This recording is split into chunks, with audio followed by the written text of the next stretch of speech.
rhythm here early in the season. 3rd and 1. Fake. Pressure comes. Stafford is buried. Ball is out. It's picked up by Dallas. Rumbling for the end zone is Lawrence. He's going to get there for the touchdown. There's a penalty flag back in the secondary. So let's hang on. They got a lot of rushers in this Dallas front. Oh, Dallas wasn't ready for the extra point. They've got a new long snapper. Maybe that has something to do with it. Ball's laying on the ground, and this play is over. There's a penalty flag as well. Down to 1.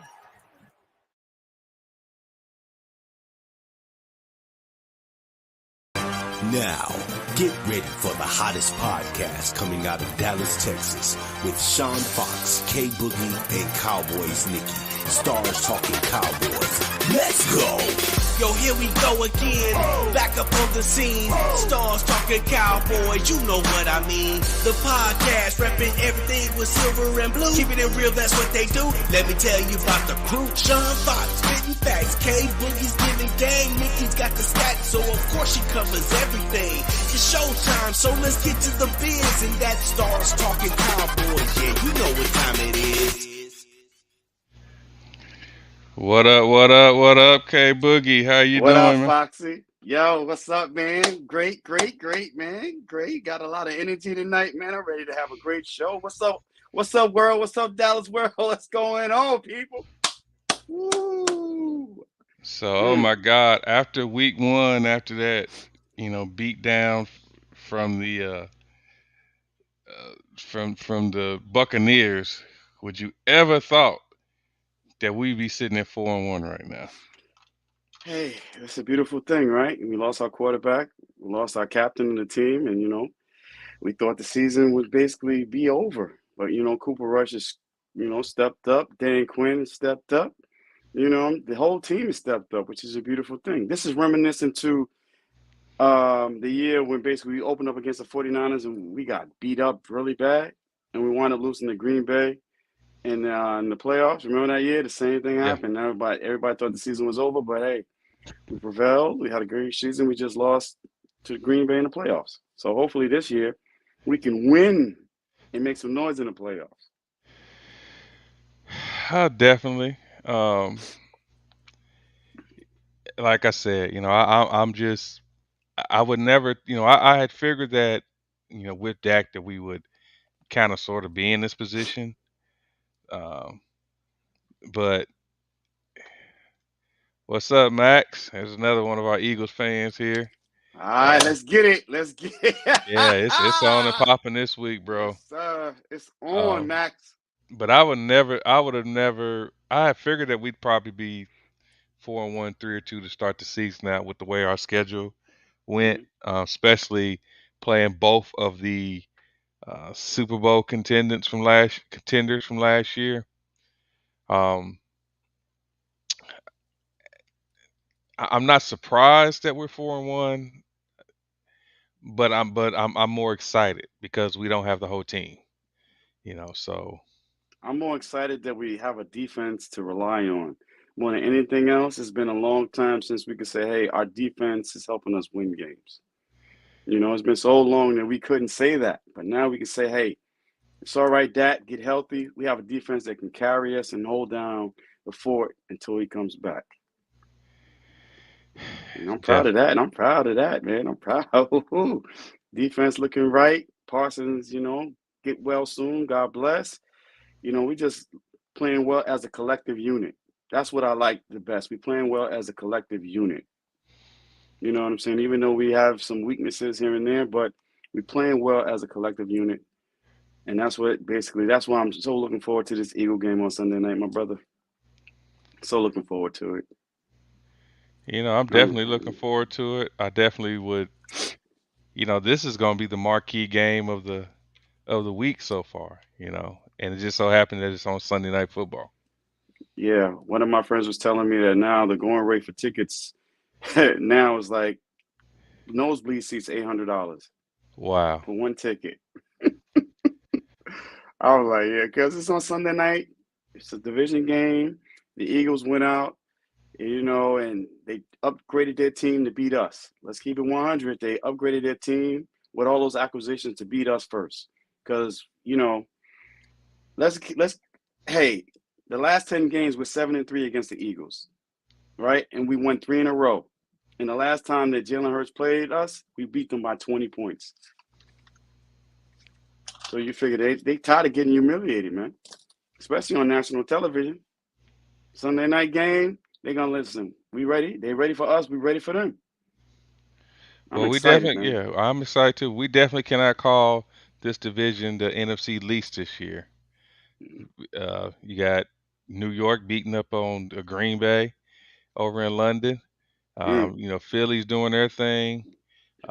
We're doing our thing right now. And we don't really want to talk about the what's his names. The Commodores. We can't talk. Everybody calls them the Commodores now. That's the thing now. It's not even fun anymore. We're the first Exactly. ones to call them the Commodores. Now everybody's calling them the Commodores now. Yeah. Oh, man, that's crazy. Yeah, the Giants are, hey, the Giants surprised me. They were down, 17-3? Yeah. And they came back and beat Green Bay. I was surprised. So Well, it's not the NFC least anymore. definitely. But I think the biggest thing, though, man, is that they went back to the basics and started keeping it simple. Just get a ball. Just run the ball. Just run it.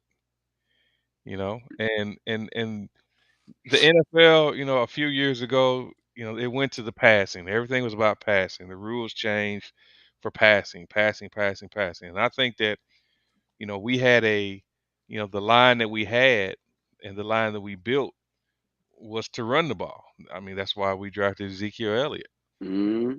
was to run the ball. When we had Romo and in his last few years, we had a running game. Yeah, we did. Because unfortunately, Romo would throw some costly interceptions. And so the mindset had to change. They said, listen, Romo's a great quarterback, but there are times when he's careless with the ball. So it's like, listen, we need to take the ball out of his hands in key situations and depend on our running game. And that's what they did. And so the same formula basically is what we have right now. Yep. So, the number one thing though, the number one thing that we have to realize is that it's still a long season. yeah. We still have a long season. We still have a long season to go. As you say, it's still the first quarter.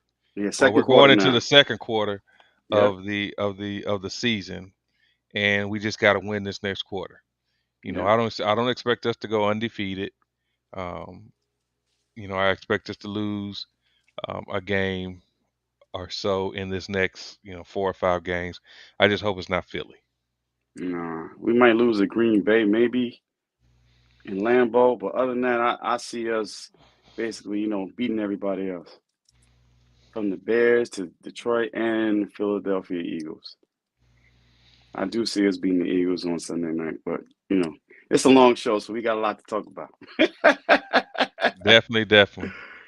So Nikki will be on in a few, so we'll Mm-hmm. we'll wait to talk about some of the hot spots then. But man, let's start with this defense. Defense is balling, man. Defense is fast. They play. You know what? They playing fast, furious, and pissed off. You know what I'm saying? They playing fast and furious and pissed off. That's how the old Ravens used to play. That's how the old Dallas Doomsday defense used to play. Just fast and just pissed. And I love it. The aggression that they have, man. I love it. Oh, my God, I love it. We just have to basically just against Philadelphia, not to keep burning over. We just have to maintain our assignments in the running lanes. That's what we have to do against Philly. Well, what's up, Nick? What's going on, boo-boo? What's up, baby girl? Hi, everybody. What's up, sis? Hey. So we were just talking about the Dallas Cowboys defense. That's really the first topic we started talking about. We do have Max Thompson on here, a friend of mine who's an Eagles fan. He definitely says that we're not going to beat them on Sunday. So we'll see how that goes. Okay. All right, Max. It's all good though. Hey, we're gonna see how that brotherly love gonna feel after 11:30 at night. It's all good. Right. but like you said, getting back to that defense, I think the biggest thing that impresses me about that defense is, like you said, first and foremost, they're fast and they're physical. I do think that going back to that playoff game in San Francisco, how we got Yeah. bullied, Yep. um, and I think that resonated with the players, especially the players on defense. And as much as, and I want to even say this, it looks like the offensive line is is playing physical too. Because teams are still playing us, uh, 7 and 8 in the box, Yeah. 8 and 9 in the box, and we're still doing pretty good. So Mhm. I think that the fact that we went, it was all over social media and all over the sports network shows that uh, we got out bullied, that we got beat up Mm, as a team, mm. and I think that they took that to heart. So do you think, so in my opinion, the next question is, and we're going to ask the viewers, do you think that we have a championship defense, a defense that could carry the team? You know, when you guys want to comment on that? Oh yeah, yeah, definitely we have a championship defense. Look, Mhm. look, our defense is so fast and so physical, and look at the matchups too. We can match up with anybody on defense. You want to play smash mouth, we have you. Want to run all these quick outs and whatever, we have you. So we pose a matchup problem for the offense. So yes, we definitely have a championship defense. We do. We have depth as well, almost at every position besides defensive tackle. But other than that, any defense you want to play against any offense, we can bring it. We can bring it. We have speed. It's speed and physicality that I'm more impressed with. Because like you just stated, we got bullied against the 49ers, and that wasn't a good feeling. That wasn't a good feeling. It wasn't a good feeling for Mike McCarthy to come out and say, hey, we played scared. So now it's like, listen, we have to prove the world that, yeah, that was a hiccup, and this is the real Dallas Cowboy defense. This is how we're supposed to play. And we're going to Yeah. carry this team until the leader comes back. And that's why I'm excited about Sunday night. Nick, Yeah. yeah, Yeah. Nikki. I definitely think we have a great I mean defense. I think the defense has been carrying us. I think offense is doing enough to get get points.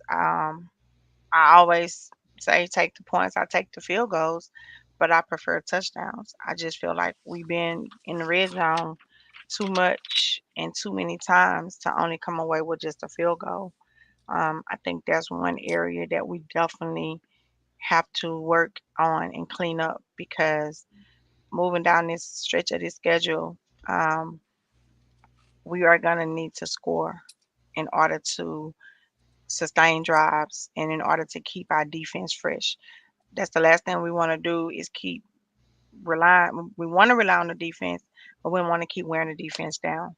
And we don't want to get into a tough spot down the stretch with them that we don't roll them down so much that now we're starting to lose players. We're starting to lose some of our main defensive players because we didn't warm down so much at the beginning of the schedule. So we have to find a way to have a balanced offense on that field to sustain drives, ball control, time control, possession, control the possession of the ball. That's how you keep your defense fresh. That's how you keep your defense ready to hit the field and do what they do at all times. Um, I think not only did they get bullied in that 49er game and they took it to heart, but I think alone they took to heart that Mike McCarthy said they were scared. And I think that stayed in their mind, how our own coach gonna say we were scared, but do we want that's what we want to be recognized as a team as being scared, so I think that also stayed in their mind a long time. Um Offensive line is okay, it's okay, but I think we need to get better on that offensive line. We had too many penalties um Sunday. Of course, I had to go back and watch the game because I was, with my class the weekend. So I had to, come back, watch the game, kind of so I can get my review on it. And I just seen too many penalties and mistakes on that offensive line. and you know, better teams down the stretch that'll hurt us. That hurts. Those type of penalties hurts a game. And again, penalties are drive killers. They're momentum killers. You can have all the momentum, and then you have just that one bad penalty that changes that whole drive, and it kills the momentum. It kills the drive. So that's just some things that we have to work on. Penalties to me are always um, part of your coach. It's a coaching problem. Penalties, because your coaches has to be the one to coach you up on those penalties. And for the last couple of games, we did real well with penalties.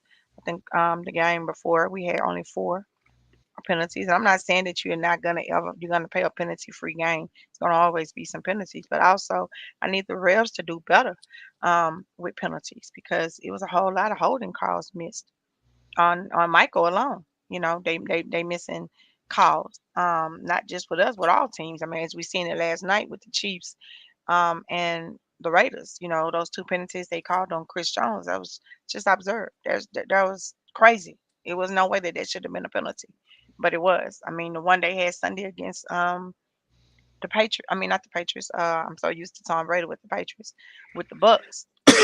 That helped sustain that drive for the Bucks with Atlanta. There was no way that was a penalty. You know, I don't know where these revs at. I don't know where these revs come from. I don't know what they're teaching them. I don't know what they're looking at. But you penalties make or break a game. Penalty can go your way and help you, or it can go against you and hurt you. So we just have to be mindful of those penalties, especially with the Cowboys. Refs always seems to play against us. We always playing the other team and playing the refs.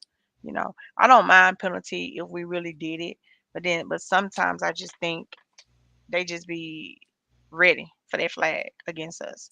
So we just have to play smart football. We're going down that stretch. We got to play smart football. Max is on it already. I like it though. And that's what he should be. This is Cowboys Eagles. Yes, Even sir. though the Redskins, Commanders, whoever the hell they are, is Commodores. yeah, are natural rivals. For the last, I want to say the last 20, 25 years now, it's been the Eagles. Hmm. And the It's Giants. yeah, but I more so say the Eagles than anything. I Right. think that a lot of that is that it's a natural hatred between those two teams. I think the Giants and us, there's more of Respect. a respect thing. And like I said, I think the Redskins, the Commodores, whoever the hell they are, I think that was just our natural rival. But I think the fan base has created the The Eagles. Eagles Cowboys rivalry. Hmm. Exactly.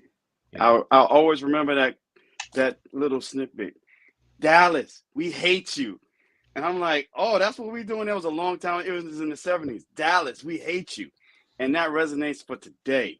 They hate yeah. us. We don't like them. We can't go to the stadium and root in peace. They want to fight and carry on. So it's Hmm. on and popping. Let's go. Let's Hmm. go. And you know what I'm so though? excited, man. Speaking of the going to the, I want to go to the to Philly State Stadium just because of that. Hmm. I'm not saying I want to go fight, but I want to go there and just to show that we Cowboys fans, we ain't scared of nobody. It's not about Right. the fighting. It's about we gonna show up. We gonna show up. That's just what Cowboy fans do. Yeah, well, when you go there, man, you just got to get ready because that Philly is something else, bro. Cooley, Cooley cool. Be Cool, you careful, go. bro. Cooley Cool goes everywhere. He done been. Yeah, I I've, need. I've I've been to a Philly game. I've been to a Philly game. It's very, very, very intense. Very Rowdy. interesting. Um, I mean, they have a jail there for a reason. Yes, they do. Max, we definitely going to get you on the show one day with you and Jeff.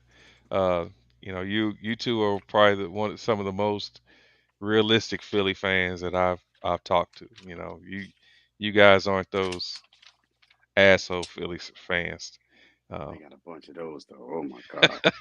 They got a bunch of those, man. Brothers, Philly, all single right. brotherly love. That's crazy. So we got a question here. How do you guys feel about the Cowboys wide receiver? Who's the number one?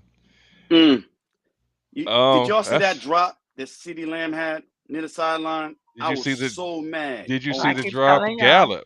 Did you I see mean, the that's what drop I the keep Gallup telling had? y'all. It's the drops, man. It's the drops. I So, don't do give we a really have a number fuck. one? That's a great question. Do we really have a number one right now? I don't I think we don't do. think so. I just I think we don't think have we do. two receivers that when they on, they on. When they off, they off. We Or still when missing Coop. one playing good, the other one is not, or the other one playing good, the other one is not. I just think we have two receivers right now. Uh, Philly, Pluck yeah, Philly. He say pluck I mean Philly. that's how I feel too. When I went, like I said, I went, and Mm. it's different. It's different than some of the away games that I've been to. I mean they booed Santa. Um, they cussed out Philly. They cussed out Miss Millie, 90-some-year-old woman. You know, the Vikings lady that been a Viking fan all her life. They cussed Miss Millie out. So I mean they booed Michael Irvin, Oh, I neck know. injury. They booed when Tony Romo Mm. got hurt there. I mean y'all seen the post I put up that they fans posted, the things that they said. And it's not all their fans, you know. I know some Eagle fans. My cousin is an Eagle fan. Um, they have some fans that's decent. It's not all of them, but you just have to be ready when you go there. You got to be ready, and if you can't fight, I would just say don't go. Yo, Nikki, Well, no. yeah. Put I'm him not up worried about. above. Yeah, I'm not worried about the fighting part. I just, If for you me, scared, can't fight, I ain't scared, so I ain't worried about don't go. that part. Now I'm I not don't think Uh, saying it's a you. yeah, fighting. I'm saying I'm just, period. Like yeah. you just have to. It's a You trash have to. talking. Yeah, but you have to show them that you're not scared. You're not scared of them because they'll try to punk you. They will. They Yeah. will try to punk you. They will. They'll try to walk up to you. They'll try to throw beer on you. They'll do all that. They'll try it. You just gotta show them. Don't play with me. I ain't somebody else play with. So Mm. you Play with trying to your say mama. when I go, I need to have an open beer in my hand already, one to drink and one to throw. So yeah, Mm. they'll try Nah, you you. just got to. You just got to be ready for whatever. Yeah, you Basically, just with some gotta of the let them fan know. base. Yeah, but it's not Depends all on of where you're them. sitting. Yeah, I Nah, Yeah, mean, exactly. it but ain't all of them. the biggest thing is that like I said, it's a rivalry, and this is rivalry week. The Yeah. biggest thing though that I'm surprised at is that you're not hearing a bunch of talk coming out of Philly like you did the last couple years. You can't though. I just read it to you. The last 7 games we 7-3, and we have a 3-game winning streak against Philly right now. So what can they say? They can't say anything now. They can't say a word. They can't say a word. We demolished them last year twice. And when Hurts played in Dallas, we beat them by 20. So It should have been worse than that. what do you think the key? Anybody on here? What do you think the keys to beating Philly is? You're going to have to watch Contain Jalen Jalen Hurts. Hurts. Jalen Contain Hurts, you got to Jalen. contain him. Mm-hmm. Go ahead, Contain Nikki. him. Don't contain Jalen. Don't make him beat you. Make him beat you with his arm. Because if he can beat you, because his goal and his design is to beat you. With running, beat you with his legs, beat you with his feet. So you contain him and don't give him the opportunity to see down the field and see a wide open, receiver. However, that's gonna be the biggest thing, containing Jalen, containing him. Just contain him. We got to put a spy on him. We're going to have to put a spy on him because Parsons is only going to be on the field when on passing downs. So Curse is going to be the one who's going to have to spy on him. You can't Mm, put Barr on him because Barr's too slow. So you have to put somebody on Hurts that's physical and fast. When he played at Alabama, the teams that beat basically Bama did the same thing. So you have to put a spy on him with somebody that's fast and physical. And Curse is going to have to be that individual that spies on him and make sure that if Or he gets Wilson? outside that pocket, Wilson, yeah, he is, but he's a little light. Hurts is a stocky guy, and he's faster than he looks. So that's why I'm saying that it has to be cursed. If it was up to me, it'd be cursed. But then on the flip side is, then who's going to stop Dallas Goedert? Because that's one of his favorite targets as well. When he Right. starts to release out of the pocket, it's Dallas Goedert. So it's like Mhm. Quinn has to come up with a masterful game plan, because this is not the Hurst of old either. He can Right. pass out of the pocket too. You Mhm. know, his the read options, he's so slow with his read options. So he waits, he holds it, and then at the last second, it's like, okay, what am I going to do? Give it to the running back, run the ball, or I'm going to pass the ball. So that's what I'm saying. We have to have someone like Kerr spy him and make sure he doesn't get out that pocket. Yeah, You know, you're my right. my so you know my key to the game is that um, obviously running the ball, but we're going to have better uh, Mm-hmm. quarterback play out of Rush. We can't go 10 for 16 at 100 yards in order to beat the Eagles. You know, Mhm. Mm-mm. and I'm just this is no knock on Hurst. Before anybody jumps on here and says that uh, Rush. Before anybody comes on here and says that uh, that's saying that I'm talking bad about Rush. I'm not talking bad about Rush, and I haven't talked about bad about Rush since he's uh, been our quarterback. I'm excited that he's been the perfect game manager. Uh, but we cannot. We there's two things we cannot have. We can't have those drop passes, those easy drop passes that our receivers have, received, and that especially come from Gallup Mm-hmm. and And Lamb. Lamb. Those Mm-hmm. two cannot drop these balls. And then two, we're going to have, like I said, we definitely going to have some better some Right. better production out of our QB. I don't see us running, rushing for 150, 160 yards against Philadelphia. I Yeah. really don't. And then my last thing is that we're probably going to get Noah Brown in the game. Um, whoever our slot receiver is going to be on whoever our slot receiver is going to be on Sunday night. That's going to be a key matchup against them. It's gonna be Lamb. Lamb works better out of the slot anyway, to be honest with you, versus their slot cornerback. So if I was the Cowboys, I would put Fehoko in the game as well. Let Simi. Simi's a big guy. He's fast. He's physical. Put him in the game. Don't just put him out there just for a couple plays, but no, put him physically in the game. Especially on those passing downs, he can catch a little and he can run and leave basically Lamb in the slot. Don't even put him outside. Put Lamb in the slot. Put Gallup outside, for Hoko outside, and then We have to actually sustain have drive. basically, Noah Brown too, put him outside as well. We have to do Mhm. certain things. We have to do certain things. We got to mix it up against Philly. We have to, because Philly's playing good defense as well. So Hmm. Yeah. this is going to Yeah. be a game of wills. This is going to be a game of matchups. It's going to be a game of strategy. So let the best team win. That's how I see it. Let the best team win, and hopefully we can reduce the penalties. Pendershot has actually been the one that has a lot of penalties called against him because he's not strong enough at the point of attack. So we have, because Schultz is hurt. He's dealing with his knee injury, so we don't know how long Schultz is going to play. So Pendershot is somebody that we're going to really need to depend on. So we have to cut down his holding penalties. We have to.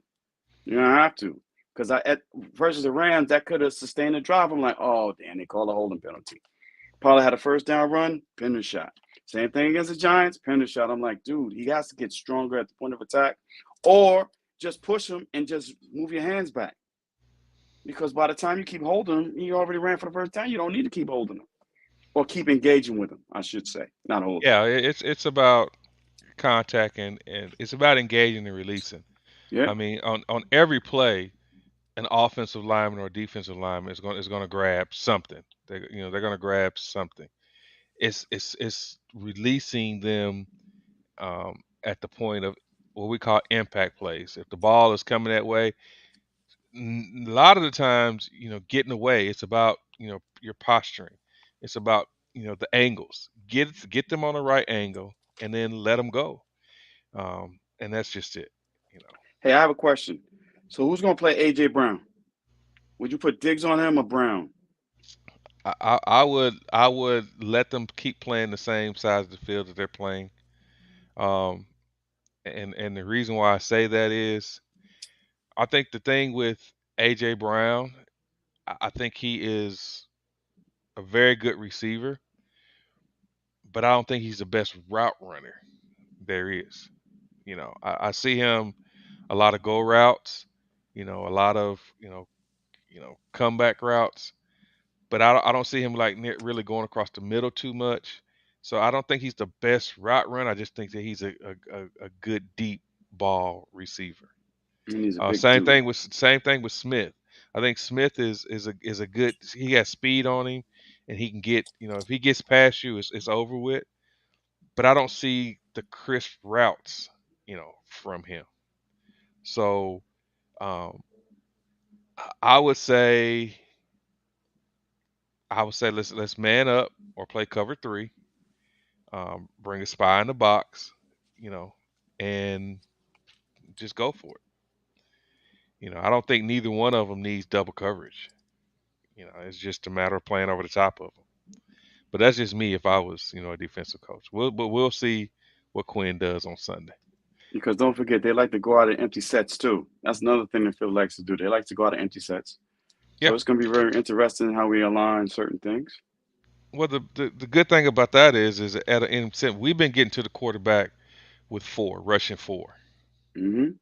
So it's not like we're having to keep bringing, 5 or 6 on a rush. Third and long, yeah, you probably want to bring, the fifth guy in there or the sixth guy for Jalen to get the ball out quicker.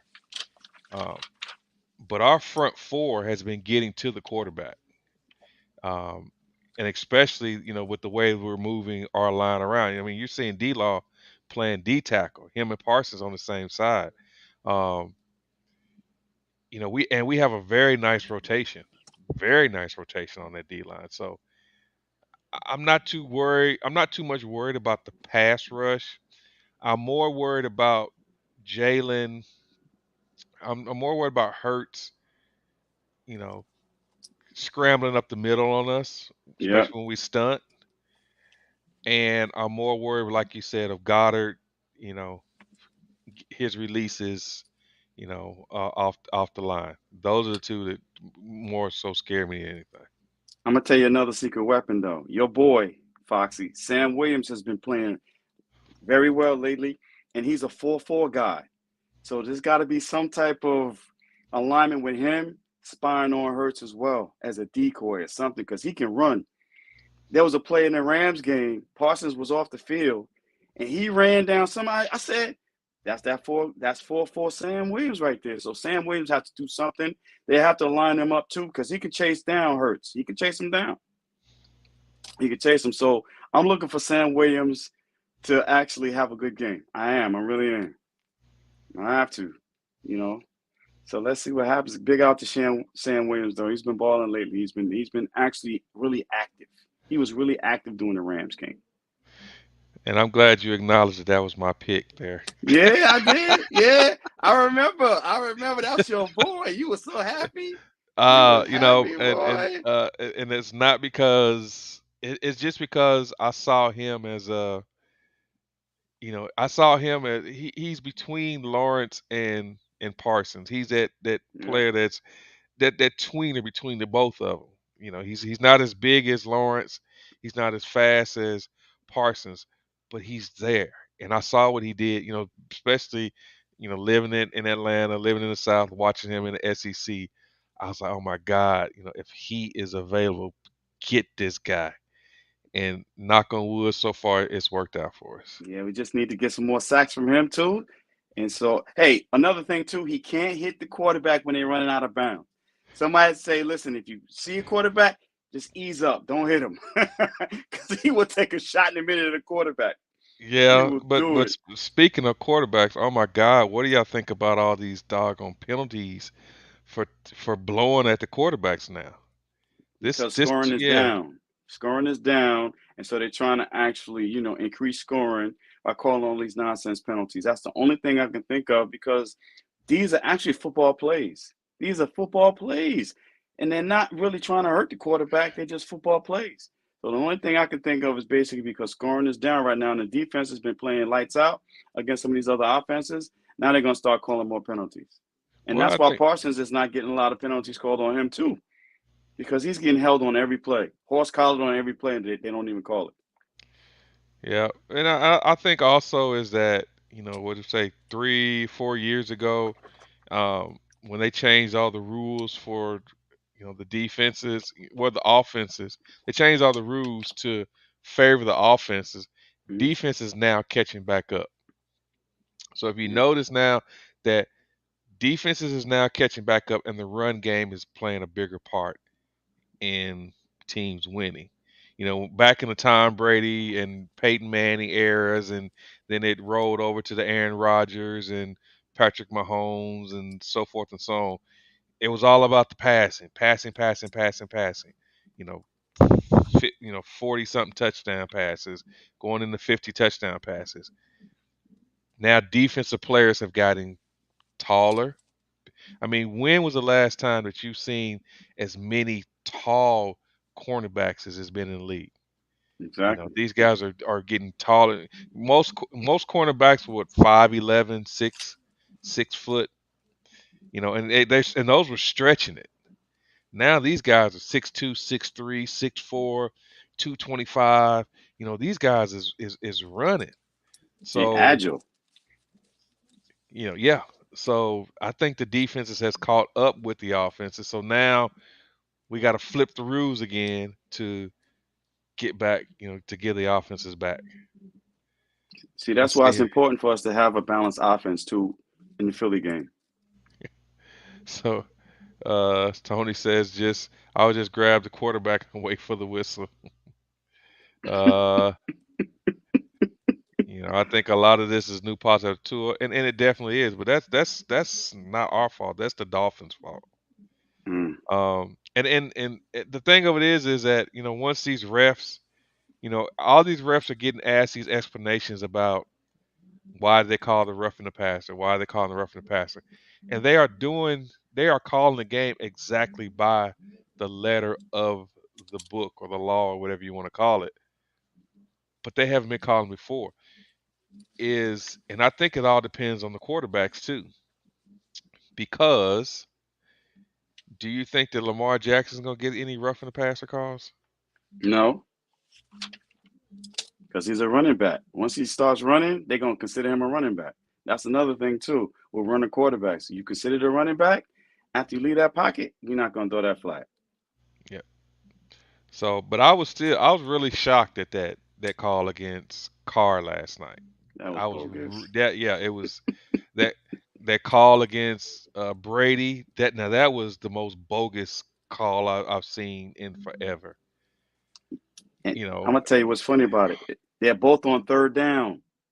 Third down, they're prolonging drives. So that's the only reason why I said basically maybe because scoring's down, they want to prolong the drives and whatever, but they were both crucial plays on third down.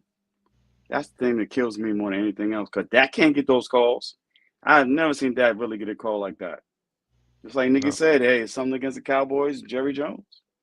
Is what Who it was is. that? Buffalo was beating up on the poor little kid in Pittsburgh. Oh, yeah, that was bad.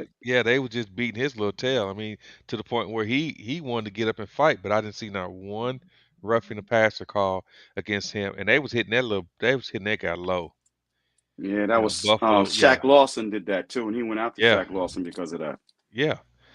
So you know, the NFL and these rules is I've never seen a league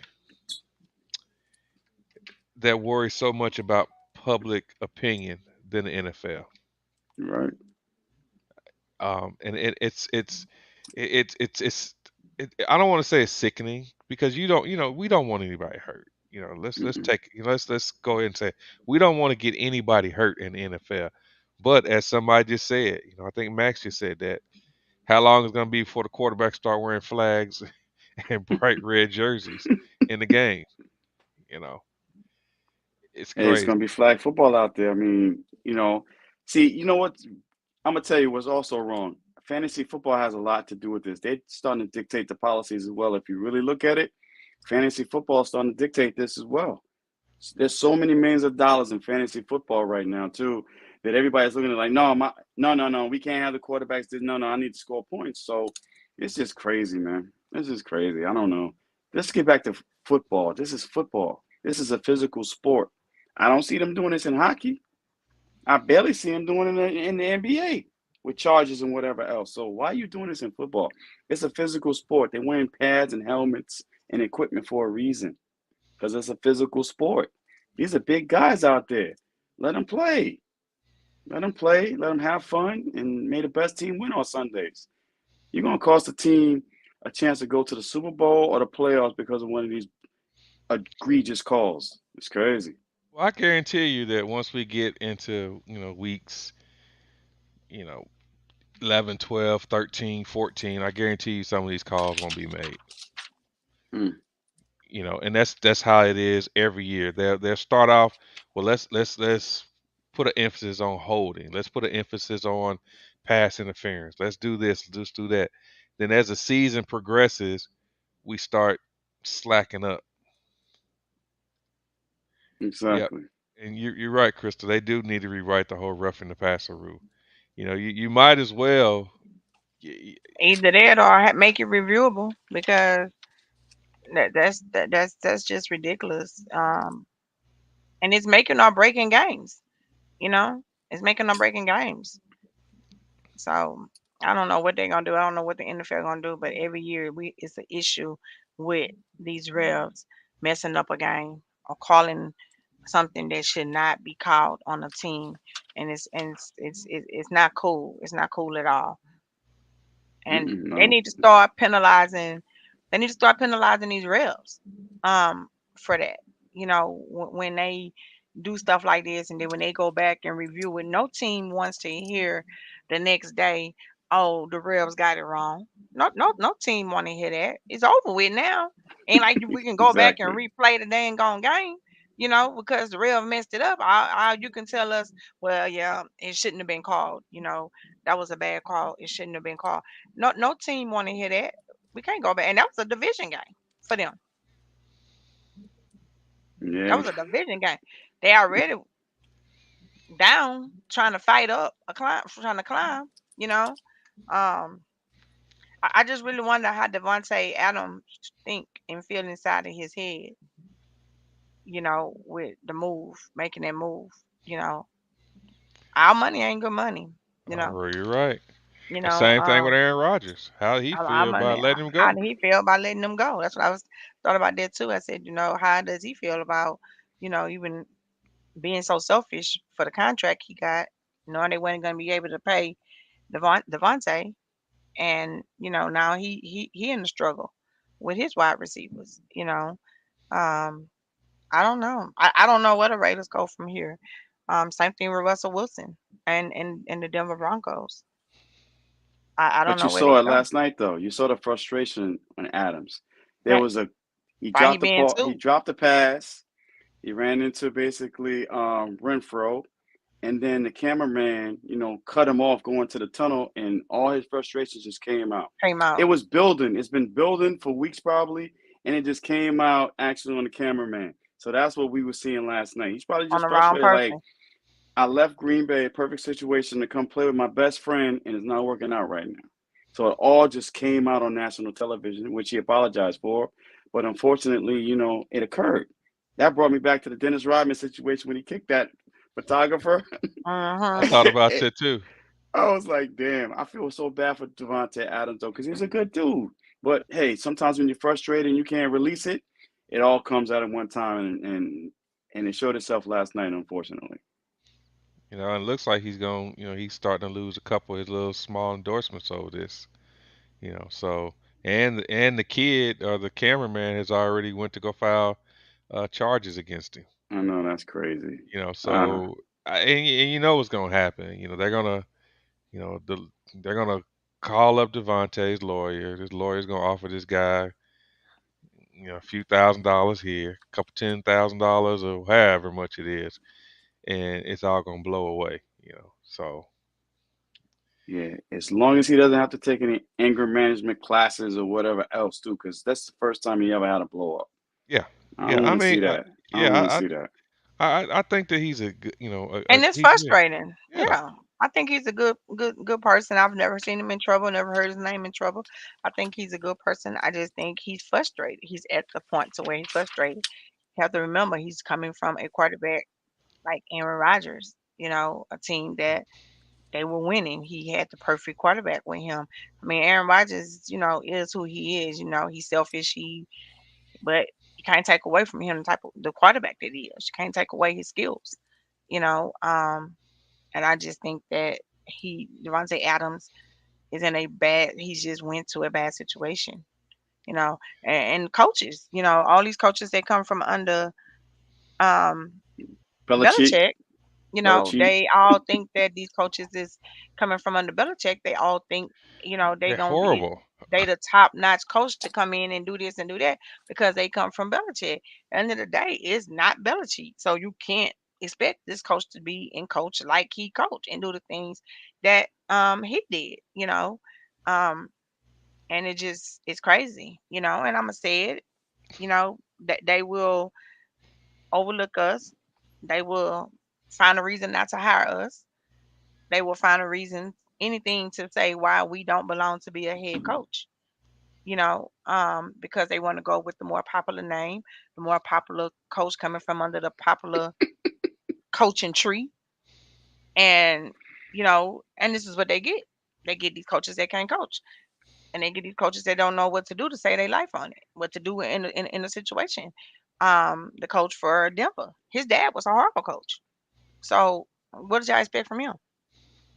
What? I mean, you seen on national TV a coach, literally a head coach, literally asking the player, "What should we do in this situation? What should we run in this situation?" You're the head coach, though.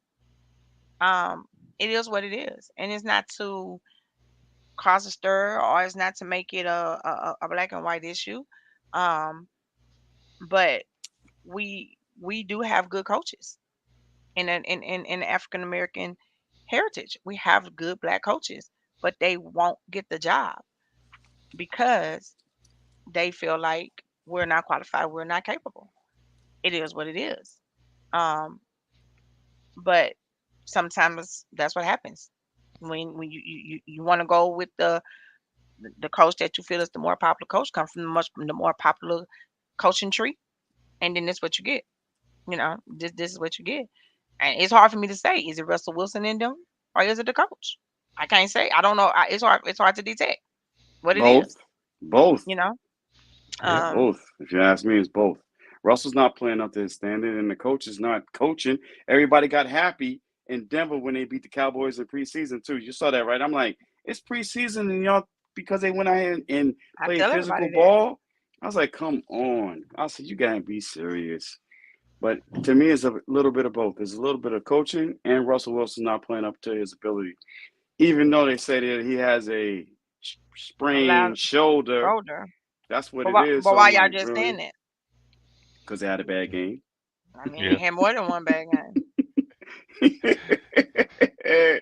Let me go back to this comment by Allen. Yeah, I was gonna say that too. You got a partner in crime right there, Foxy. Yeah, I'm a And I ref believe too, that. Allen. And Yeah, that's true. and it's hell. I did girls flag football last night. I told y'all that I think that's it's very a competitive sport. And last night with girls flag football, I'm getting my ear chewed out by coaches on both sides. A lot of it, some of it's because the coaches don't know the rules, and some of it is because the game is football is a fast paced game, and if you have 7 people trying to watch 22 or 8 people uh, trying to watch 22, you're gonna miss something somewhere. And the thing about us fans is that unfortunately there are cameras everywhere. There's cameras on all 22 Yeah. of those guys on the field, but Yes, you only there. got 16 eyes to look at, to look at 22 players. So it's just like the umpire. umpire technically he's only supposed to be watching the guard center, both guards in the center. Um, but something's gonna get missed somewhere, Yeah. So Yeah, it's gonna always be a missed yeah, call somewhere, on either side. Or an I egregious call. always, One of the two. but it seems like, and but it do feel like we don't get as many calls as the other team. We do feel like it do seem like they get away with way more than what we get away with. It's like every little thing we do, we get called for, and they get away with way more things. But like I said, it's gonna always be missed calls on it. On yeah, it, you're not gonna always. You ain't gonna never catch all of it. Mm-mm. Catch it. Never And ever. sometimes I don't see stuff until I go back and watch the game a second time or a third time, and I be like, oh, I didn't even see that the first time. So it's gonna always be little stuff like that or whatever. But Mm. You gonna see. and then back to Ryan Clark, Stoney, he mentioned that today on one of the shows on ESPN that they feel like that they should be able to review the roughing the passer calls, right, especially after what happened this weekend. right, Because if they went back and looked at the Chiefs roughing the passer, when the guy was falling on Derek Exactly. Carr, he Exactly. used his left hand to Yep. brace his body and he used his right hand to grab the ball. So if they would have been able to review that, they would have saw that this guy wasn't putting his full weight on Derek Carr, and but you can't review that, Mm-mm. no, So Mm-mm. Hey, let me ask you a question. What are we gonna do about yeah. Pollard? What are we gonna do about Pollard and his non-blocking behind? Pass blocking. What we gonna do? What we gonna do? Because with the Eagles blitzing and he's in the game, he's gonna have to do something. He almost cost us. Rush almost fumbled that ball when Ramsey blitzed him. And I'm saying to myself, yo, Paula, you couldn't see that? That's your responsibility right there, bro.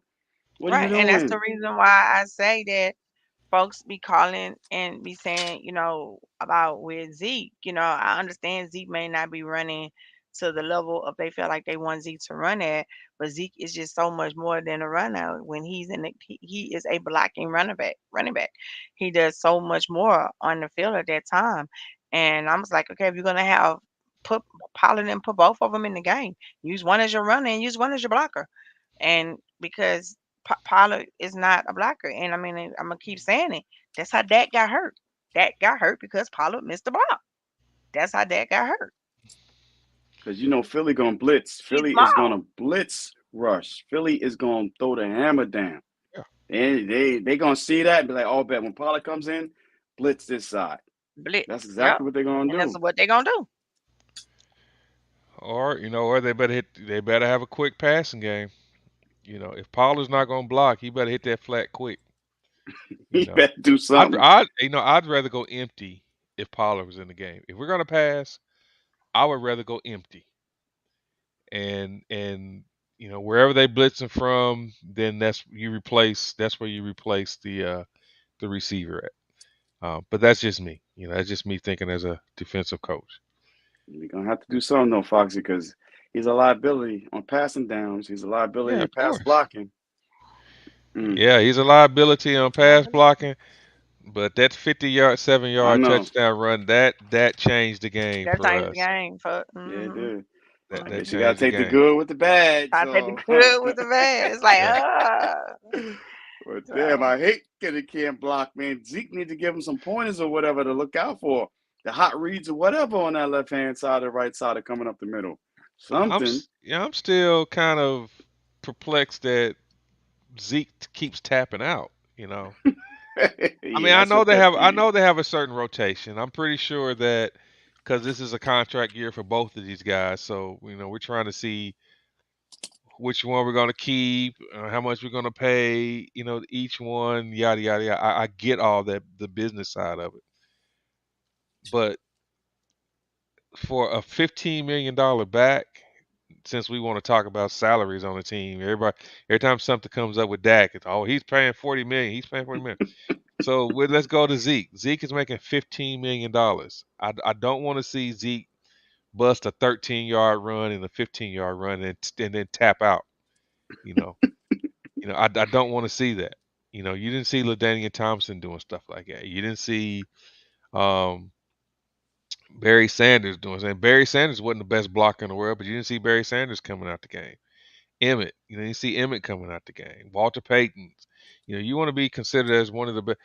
Let's go to to modern time. Edrin James and Marshall Falks and all those guys. If you want to be considered a great back, you was a every down back. Not no two plays and off the field. I that's just something that just bothers me. But Has anybody ever asked him the question why he taps out? Has anybody ever asked him the question? Is he going to answer it and be transparent about it? probably not. I mean, let's just be 100 about it. He's probably not going to be transparent. Now, I know that they've come to an agreement that we're going to focus, that Pollard was going to get more touches, and he deserves more touches. Yeah, it's I'm not quicker. saying that Pollard doesn't deserve the touches that he has, but at the same time, there's times where, we've had a good drive and we have a momentum in the run game. And then you see Pollard, and you're like, man, we just, that was just one series. Or we come out after halftime and Pollard's starting. I don't want to question coaching because it's not my job to question the game plan. But it's ground and pound. Zeke, sets Pollard up. Let's just be 100 about it. He sets Hmm. Pollard up for the productivity that Pollard is getting. He smashes him out the line and the linebackers, weaks them up, and then here come Mr. Pollard right through the line. It happens every week almost. All right. Thunder and lightning, brother. All right, so Um, listen. Go ahead, Nikki. oh no, I'm good. No, I'm just I agree. I agree with what y'all saying. So what special thing happened on this day? Can anybody remember? Um, we're men, so we don't remember special days that well. Now I have a calendar with special days, right? I have a calendar that I fill out with special days so I can remember. So this is not one of So them days, though. what happened? What happened in sports world on this day in 1992? So 92, if it was a Cowboys thing, this had to be 92. when Emmett came back, right? Nope. It's not a Okay. Cowboys thing, but Okay. it's it's something with a player that Okay. played I for the got you. Cowboys. There you go. Kelly to the rescue. But see Yep. that Dion left. Yep. Thank that's you, See? Kelly. yeah. Magic Yeah, City on me, boo boo. Magic City on me. Thank you. that goes back to, women, y'all remember these more special days than us men do. So, I mean, I'm going to admit it. Yes. And I only remember this because I remember walking in the house watching my grandfather was watching baseball first. He was watching the game and then he flipped and then I was like, "How he left from there and he over there playing for them now?" He was like, "Yep." Private First after plane, he baby. then Dion Sanders Mm, on this day, May in 1992. he was good, but he wasn't better than Bo Jackson though in baseball. Bo knows, baby. Hey, let me ask y'all a question real quick. Um, who are you more concerned about playing this weekend? Is it Parsons or Dak Prescott? Which individual are you most concerned with playing this weekend? Parsons. Parsons or Dak Prescott? Mine's is Parsons. Parsons, not really Dak. It's Parsons. Parsons. Um, Logic tells me Parsons. Mm-hmm. Um, my mind says Dak, and I'm gonna tell you why. And we know Dak is not playing. So, um, yeah, so we definitely know that Dak is not playing. But and that goes into the topic of what I was, what I was about to say. Let's get into something a little controversial. Cooper Rush, he's divided his play or the wins of the Cowboys has divided Cowboys fans, you know, Mm. all over. I'm one of the ones who say Cooper Rush has been the ultimate game manager, um, and that's a title that they've given Dak for a long time. That he's a game manager. He's an ultimate game manager. But I'm saying that Cooper Rush has been the ultimate game manager, and at the same time, I'm saying that Cooper Rush is getting too much credit for our wins, just like Dak is getting too much criticism for our losses. No, you're right. I mean, we're winning games where quarterback throws for 104 yards for crying out loud. And everybody said, oh, but he doesn't turn the ball over. I'm like, okay, valid point. But when we play against better teams like Philadelphia, we're not going to win with our quarterback throwing for 104 yards and no touchdowns. That's not going to happen. No, he's not turning the ball over, but he has turned the ball over. It's just the fact that drop INTs and penalties has wiped away some of those interceptions, and nobody talks about that either. That's another thing. It's like, wait a minute, he should have at least 4 to 5 interceptions, but because of those penalties, negated those interceptions. So our fan base has to understand we're winning right now, we love it. But let's start with the controversy already. We all know that Dad is so much better than Cooper Rush. It's like night and day. He's not more gifted. He's not more talented than that. We have a better chance of winning more games and going farther in the playoff with Dak Prescott than we do with Cooper Rush.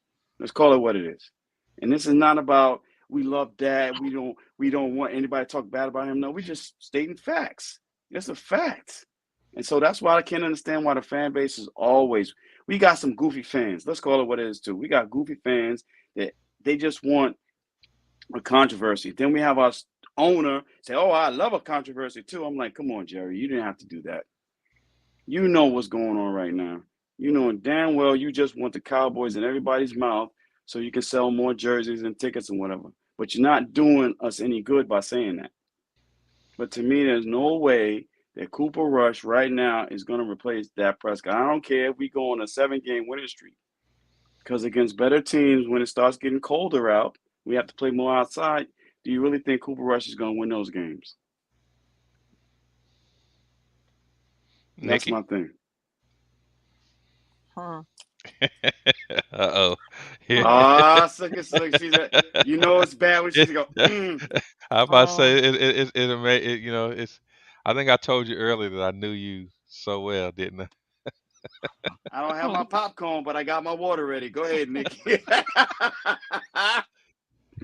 I ain't saying nothing on it.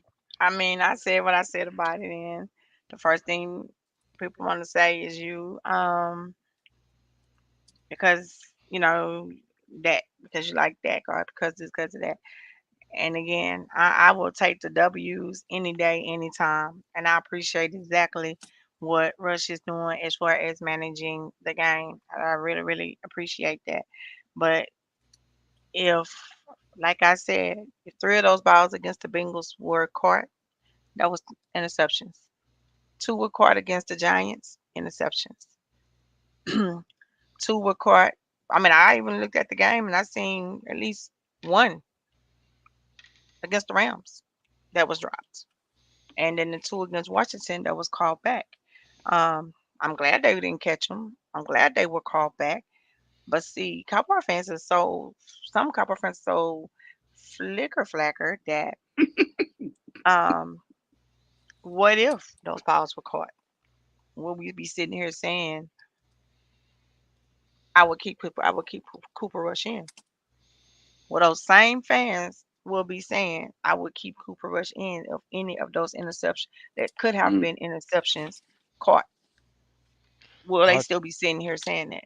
I'll No, they take it would even. not. Yeah, I'll take it a step further for you, Nikki. How many of those same fans said that we needed a backup quarterback because they had no faith in Cooper Rush after preseason? Hmm. It's the same fucking people said the same thing, And and not now even they that. say, and now they're saying, now they're saying, in Rush we trust. I take it a That's step. blasphemy, I take Foxy. it a step. I take it a step further than that.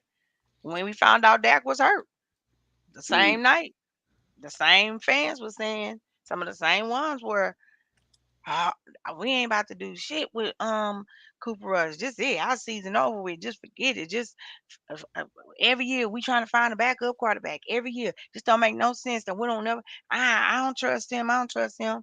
This and this. You know what I'm saying? But now, but for me, like I said, I am a Cowboys fan, so I support my team. I ride with my team, and I support who has a star on their helmet. I do not like Anthony Brown at all. Oh, But at that's a the end, shock. but Damn. I thought that at was your the boo. at the end, who? Anthony Brown. Anthony Brown ain't never ever made the boo list, never. Damn. He made the But do list. I understand that he plays for the Dallas Cowboys, so I understand that at the end of the day, when now I dog his ass out Monday through Saturday, but when he on the field playing, I'm gonna cheer for him to play well because I need you to play well at this very moment. I need you to do your job at this very moment. And if you don't do your job, I'm gonna curse you out the Mm, whole game. But if he plays well, I'm gonna give him his props. Okay, he got that tackle. Okay, he whatever. But after the game, I go back to where I stand. I don't like Anthony Brown. But the thing that gets me with some of our fans is they find a reason to dislike a player and they let that interfere clouds their judgment of the player, of what the player does and what the player has done, what the player can do. Um, the O line wasn't playing like they are partially playing now for that first game against Tampa Bay. If the O line was playing half as decent as what they playing now, would we have seen a better game from Dak out of Dak? If the O line was playing a little better, like they're playing as much better, a little better like they're playing now. Um, and it's not But but about but but Rush is making much better decisions than what Dak would ever make. he's not turning the ball over either. well, he's not turning the ball over because they're getting dropped. He's not turning the ball over because they're getting called back from sort of penalty. And again, I'm cool with it. I'm cool that the ball not being turned over. I'm cool that the ball is being dropped. I'm cool with the ref calling a penalty on the other team.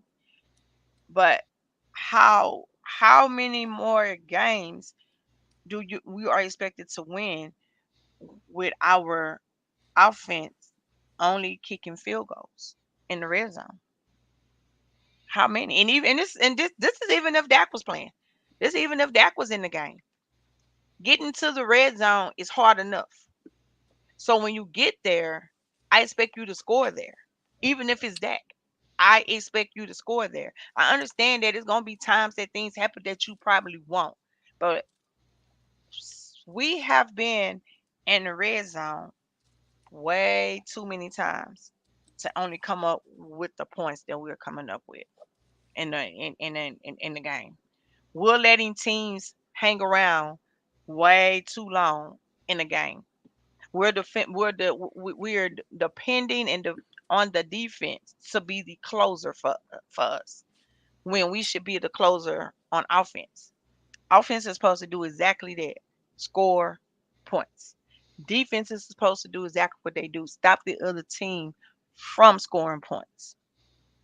And I'm gonna be honest, if we did not have the defense that we have now, we still would not win these games. We would not be winning these games because we're not scoring enough points to pull away from a team. We're not scoring enough points in the red zone to pull away from a team. If our defense wasn't holding these teams under 20 points, or our defense wasn't getting key stops on third downs, we would not be winning these games. And that's even if Dak was in the game. If we were only scoring what we scoring, we would not be winning these games. Now, I appreciate the wins. I take a win any day, and I appreciate it. And again, no knock on Cooper Rush. I appreciate what he's doing with managing the game, but I just need people to understand the difference and see the difference and know the difference. Don't just dislike a player just because you dislike a player. If you are a fan of the game, you have to know and pay attention to everything that surrounds that game, surrounds the whole thing, not just because you don't like a player. And that's some of the posts that I see a lot of. They don't like Dak, so they're using this opportunity to kick a player down, to keep a player down. And that's what I don't like. We don't have to put another player down to elevate another player. We can still root for Cooper Rush, but still know who Dak is and what Dak was to this team and has been to this team. I get so frustrated sometimes that I say it, and y'all know I said it in the chat plenty of times. I be glad when Dak time is up here. I do. I Mm. honestly do. I honestly do. I be glad when Dak, as much as the ones that don't like Dak, be glad when his time is up just because they don't like him. I be glad when Dak time is up in Dallas, so he can move on and he can go to another team and he can go be appreciated. That's just keeping it 100. I be glad when his time is up here because this fan base, yes, they complain and we complain no matter what. But I don't think I've seen, and I know that wearing the star is a whole lot bigger for you. For any player that's on this team, I know wearing a star brings on a whole lot of pressure, whole lot more pressure. But I don't think any quarterback has had to endure the things that has have endured as being a quarterback of this team, of the Dallas Cowboys, with fans. They didn't even treat Quincy Carter like this, and he damn sure wasn't even as good as that. Now he had the potential to be. I'm not gonna say he couldn't have been. He had the potential to be, but they didn't even treat Quincy Carter like that. They didn't even treat Tony Banks like that. They didn't even treat Brandon Wheaton like they treat that. They didn't treat they didn't Matt Mark Sanchez, and the list goes on. How they do with that. And they could say all day long, oh, it's because we want him. We want to see him do better. Oh, it's because whatever. No, that's not the case. But You know, to add to that, Nikki, I think it's shocking that you got a quarterback that won 12 games in the NFL last year. Well, let me take that back. He won 11 games in the NFL last year because Rush won the game in Minnesota. And people, the first thing they say is, well, he won 6 of them against the NFC East. People do not realize how hard it is to win a game in the NFL. How hard it is. You know, it is the worst team can beat the best team in the NFL on any given Sunday. Who is it? Remember when Miami was horrible, but they used to beat up on New England every week, every time they played. I think it was every week, but every time they played them. Um, who else was it? You know, look at the Raiders in Kansas City, or when Kansas City used to be horrible, but they used to beat up on the Raiders and uh, who else? I think it was when San Diego, uh, the Jaguars. The Jaguars have beaten the Colts what, like 10 straight times, something like that. So it's definitely any given Sunday. It is hard to win games in the NFL. So if a mhm, quarterback wins 11 out of 16 games that he played, it, let me even go back to a statement that somebody said, and I would, when I asked them this, when I said this, when they said this statement, it dumbfounded me because the statement was so dumb. The person said, "I don't care how many records Dak has broken, he still sucks." And I said, Oh Did you man. really just say what you just did you really just write that? You got to have some type of talent to be able to break any kind of record. I don't care, you got to have some talent to break a record unless it's a fumble record or an interception record like Jameis Winston and stuff like that. But to break a positive record in the NFL, you can't be a bad player I don't care unless about that. I don't yeah. care about his what he. I don't care about that. We haven't got a ring. We haven't got the trophy yet. We haven't, got a ring. We haven't brought us to the Super Bowl yet. I mean, I don't know. I don't know. Like I always say, I tell the ones that hate Dak or dislike Dak or whatever. My words to them is always watch the game and not just one player. And most of them that always have the issue with Dak or have that dislike Dak or have negative things to say about Dak, they only watching Dak. They're not watching the game. So you didn't see that our defense gave up 45 points. You didn't see that. But You only seen It that, was Dak's fault because he should have held the ball longer. right? You didn't see that the defense, you know, had we had them off the field, but Randy Gregory had a pre-snap penalty. You didn't see that. You only seen that Dak didn't convert on the first down. You didn't see that Dak got the ball to CeeDee Lamb for a first down. But what's that boy name that's gone? Connor Williams got called for a 10-yard holding penalty. You Well, didn't that's see that because though. Dak held the ball too long. You know. You know what? And don't get me wrong, Dak is not Dak is not perfect. Dak has not played perfect games. Dak have had bad games. He have had bad games. But what quarterback haven't? Tom Brady have had bad games. He Even though won. he He got won. 7 rings, Yeah. he have had bad games. So he gets a pass because he has 7 rings because he Aaron gets pass. Rodgers, MVP 3 years in a row. Bad games.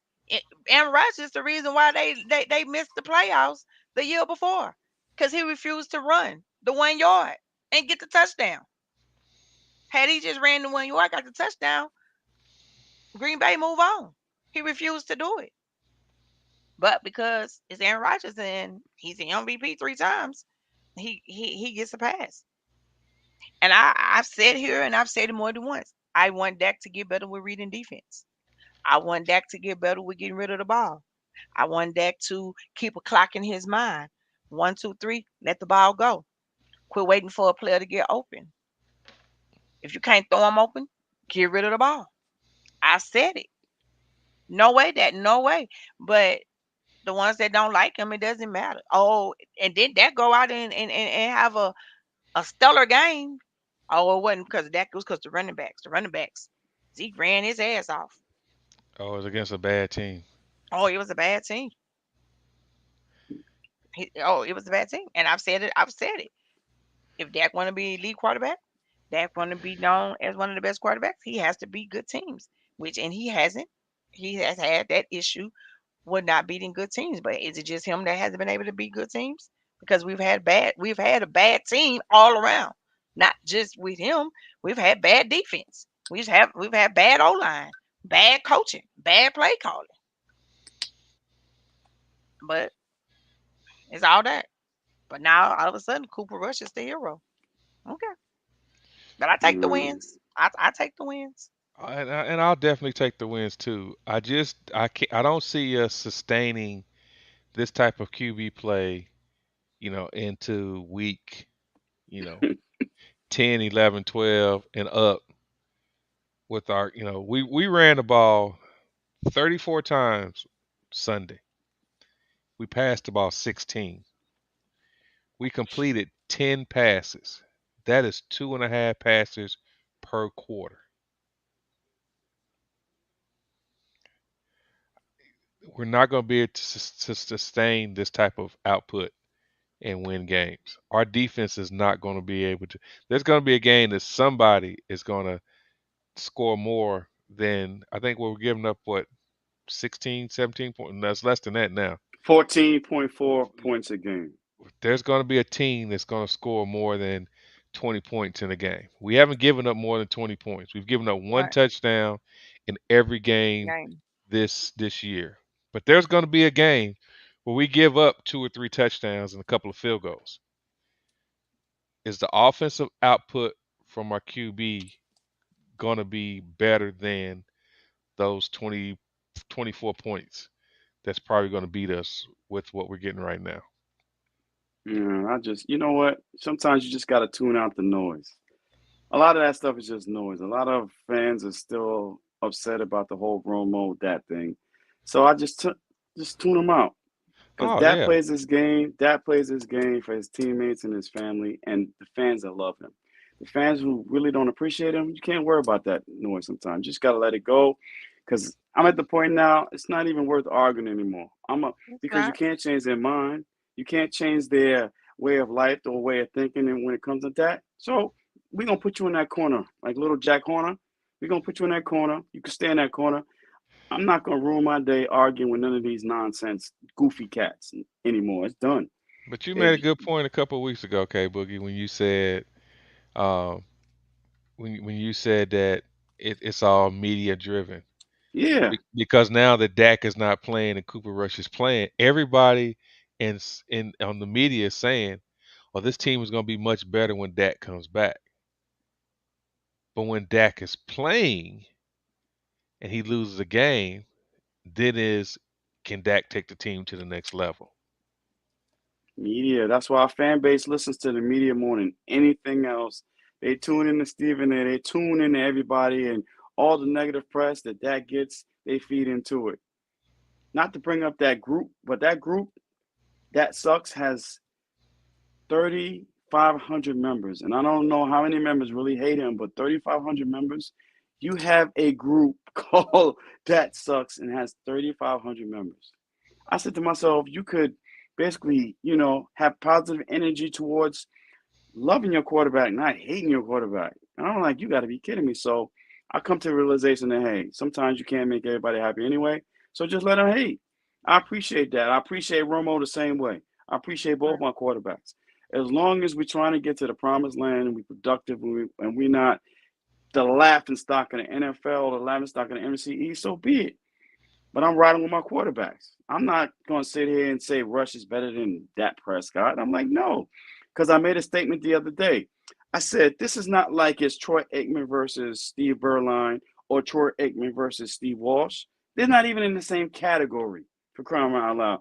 Dak versus Cooper Rush. It's not even the same category, is what I just mentioned. So let the fans go ahead and say whatever they want while we're going to keep winning when Dak comes back. And when we get to the promised land, and we win the Super Bowl in the next couple of years, Like y'all ass you in that know, corner. I'll let them out. I'll just say, hey, we did it. Stay in your Right. corner, though. Don't come out and celebrate. Stay in your corner. No confetti, no Mhm. champagne for you. No poles, no strippers. Stay in Don't the bring y'all corner. ass You know down what I'm here. saying? No Don't come Magic out. We City. don't know. Stay right in that corner. Little Jack Horner, we don't need you now. We don't need you. Don't celebrate with us. And like And you that's why always I'm looking say, at it. yeah, and like you always say, if I sit up here and say, "Oh, I don't like Cooper Rush, blah blah blah blah," that means I'm ultimately wanting the team to fail. So Exactly. why do we sit here and say, "Oh, Dak, trash Scott," Mm, all these names they give Dak, I mean, why? I mean, at the end of the day, if Dak failed, the team fails. exactly. So why would you not root behind him if he's playing and say, okay, I want Dak to win? No, now, by all means, we all are fans and we all spend money, we all spend time. So if a player don't do their job and a player not playing properly, we all have the right to call them out. We Yep. all have the right to discuss what they did wrong, what they didn't do wrong, what we want to see from them, what's the problem, they can't take the next step. I get it. We all have the right to do that. Everyone does. But to just downright hate a player for no particular reason at all, well, it is reasons, but I won't Yeah, we, even we won't go touch there on just We those. yet. won't. We won't go there Um, with that one. yeah, it is reasons, but I won't go touch on those. Um, but I mean, to me, that's very ignorant because at the end of the day, he is the quarterback of the team that you so say love. He's the quarterback of that team. And you should want your quarterback to be the best that he can be when he step on that field. to do what he's supposed to do for us. These men do this for our entertainment. This is a dangerous game that these men play. They are one step away every hit they get that their lives can change forever. One step away from it. One hit away from it. So at some point we still have to respect what they suit up and come on the field and do Thursday, Sunday, Monday, and Saturdays when it get to the, playoff time. So like I always tell them, if you think you can do a better job, call Jerry, go try out and see if you can take his job. Simple as that. And I, But I yeah, simple as that. yeah, I'll do it. I'll take it even a step further. When they were going through contract negotiations, Jerry has been known to let a lot of our good players walk because of money. If you can let Emmett Smith walk, if you can let Marcus was Ware walk, if you can let some of the players that we had walk out of the organization because Jerry said they wasn't worth the money, then he would have let Dak walk if he didn't feel like the Dak was worth it. And he Eh, wouldn't allow the no trade clause. Yeah, He wouldn't definitely. allow the no trade clause in there, you know. Um, but I stick to what I said. I'd be I glad when his like it. time is up here. No, I don't. I don't. I'd be glad when his time is up here and let him go somewhere where he can be with a fan base, where he could be appreciated or whatever. We are the biggest fan base. We are the most loyal fan base, but we are the fan base that is the most ignorant. Dysfunctional. Very well. The better word, the proper word is dysfunctional. Yeah, But the we're best just word is ignorant. we're just now this fan base is just now getting over the term we got 5 rings. I got so tired of hearing that years ago. We got 5 rings. We got 5 rings. The minute you use the word but in any kind of argument, you've already lost. Yeah. You've already lost if you have to say but in any kind of argument, rebuttal, debate, or anything. I mean, So they don't even treat your boy Matt Ryan like this in Indianapolis. Indeed. They don't even treat him like this. they And he want him try gone though. and they want him gone, but you don't hear they fan base just straight dogging him. Mm, You right. know, you don't hear the fan base just, I mean, well, I'm not in none of their groups, so I'm not gonna say that. But for the most part, you don't hear the fan base saying, you don't hear the Saints. You don't hear the fan base just straight dogging Jameis Winston, and we know he trash. They know he trash. I hear because I'm friends with some of them. I mean, I was in, you know, Louisiana this weekend, and when they end up winning the game, that's all you heard. You know, I was like, oh, it's time for me to pack my shit up. It's time to go for real. Cause the quarter game came on after them, so I'm sitting here like trying to peep in on the game, and all I'm saying is we better not lose this game because these motherfuckers ain't gonna let me. They ain't gonna let me make it. They ain't gonna let me make it. They ain't gonna let me make it, Oh, or oh my whatever. God! I had to listen to half the game on the road because I was coming back from Savannah from going to visit my daughter, so I had to listen to half the game and just driving home, listening to it on the radio, not being able to see it on TV. The first half, I was just like, "Oh my God! If I know that feeling. oh, we cannot lose this game. We just cannot." Um, but I'm like you, Nikki.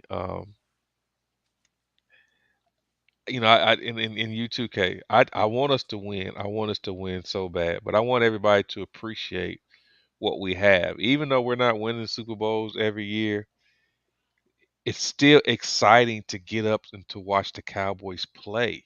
Hmm. We're not we don't have that team where we're putting paper bags over our heads like the old Saints and Bills of old, and the Chargers and franchises like that, Miami. Hell, remember Miami, Atlanta. If you go to the stadium here in Atlanta, if it's not a division game, you can buy a Empty. ticket in the nosebleed section and go sit at the 50-yard line, and ain't nobody gonna say shit to you. I'm sorry, ain't nobody gonna say nothing to All right, you. let's get it all out. So you can't do that in AT&T Stadium. Never. We don't care Mm-mm.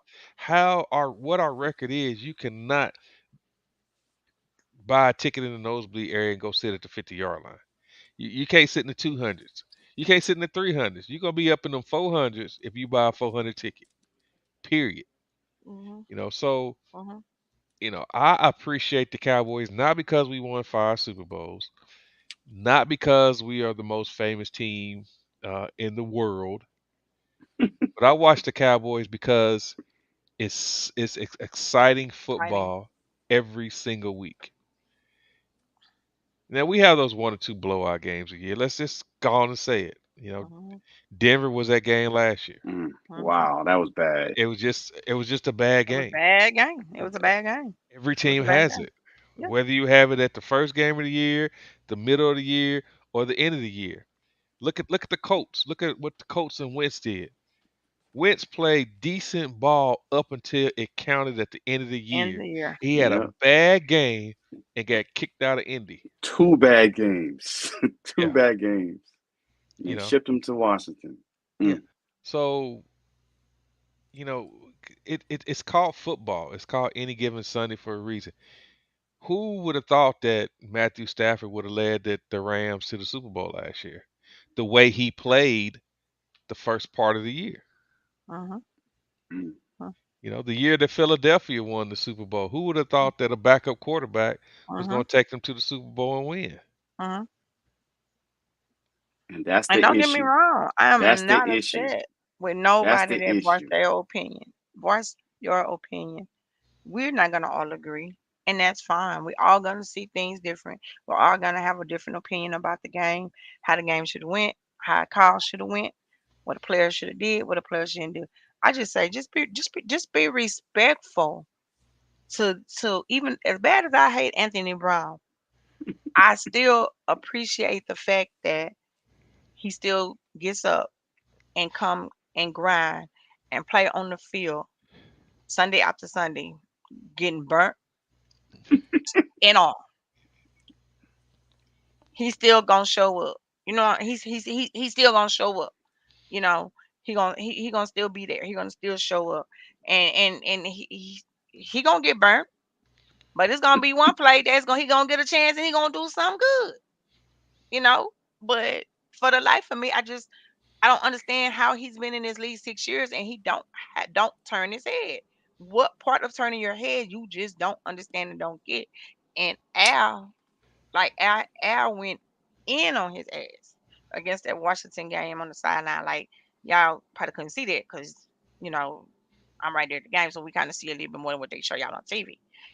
As soon as he ran off the field after they watched the touchdown, Al met him at that line, and he was just in it. He was like had his hand by his face like a kid, like you do in school. Turn your head when I'm talking to you. It's kind of what he did him. What part of this you don't get? You know. But Al has that. He has them defensive backs balling.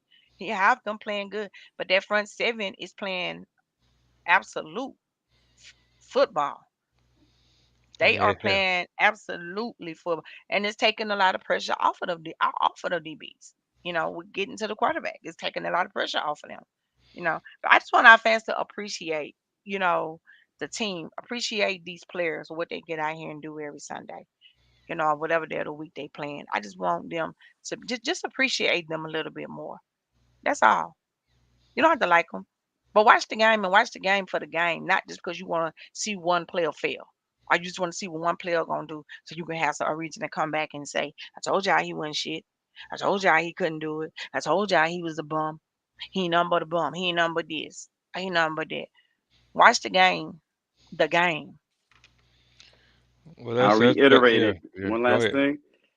If that fails, we all fail. They have to understand that I'm gonna say it one more time. If that is not successful as a quarterback of the Dallas Cowboys, we will not be successful. I don't care about the whole Cooper Rush thing, but that is a top 10 quarterback. And if he is unsuccessful, we will not be successful. That's just it. That's just it. That's all I gotta say with that. And let's move on to the Eagle game. Let's Yeah. move on. So with that being said, are we giving Mike McCarthy a pass now No. for our, Yes and no, though. You got to give Mike some credit, though. We got to give Mike some credit. You got to give him some credit because he is changing the way that, you know, Kellen Moore is changing the games, too. You got to give him some credit. But I tell you what, that Dan Quinn, we got to keep him. I don't care That's what who Jerry. gets If the Jerry credit. got to roll back the damn Brinks truck, you got to keep Dan Quinn in the game because the defense is balling. They have a personality now. We have a personality on the team on defense now, and it's called Dan Quinn. Smack you in the mouth, and we're gonna keep smacking you in the mouth. And that's what we needed. I've We needed I've somebody like that.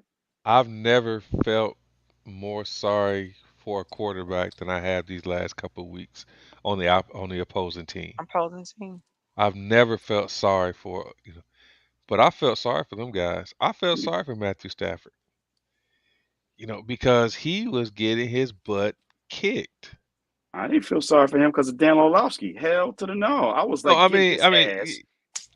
I'm, but you know what I mean. I I mean know. from a how can I say this?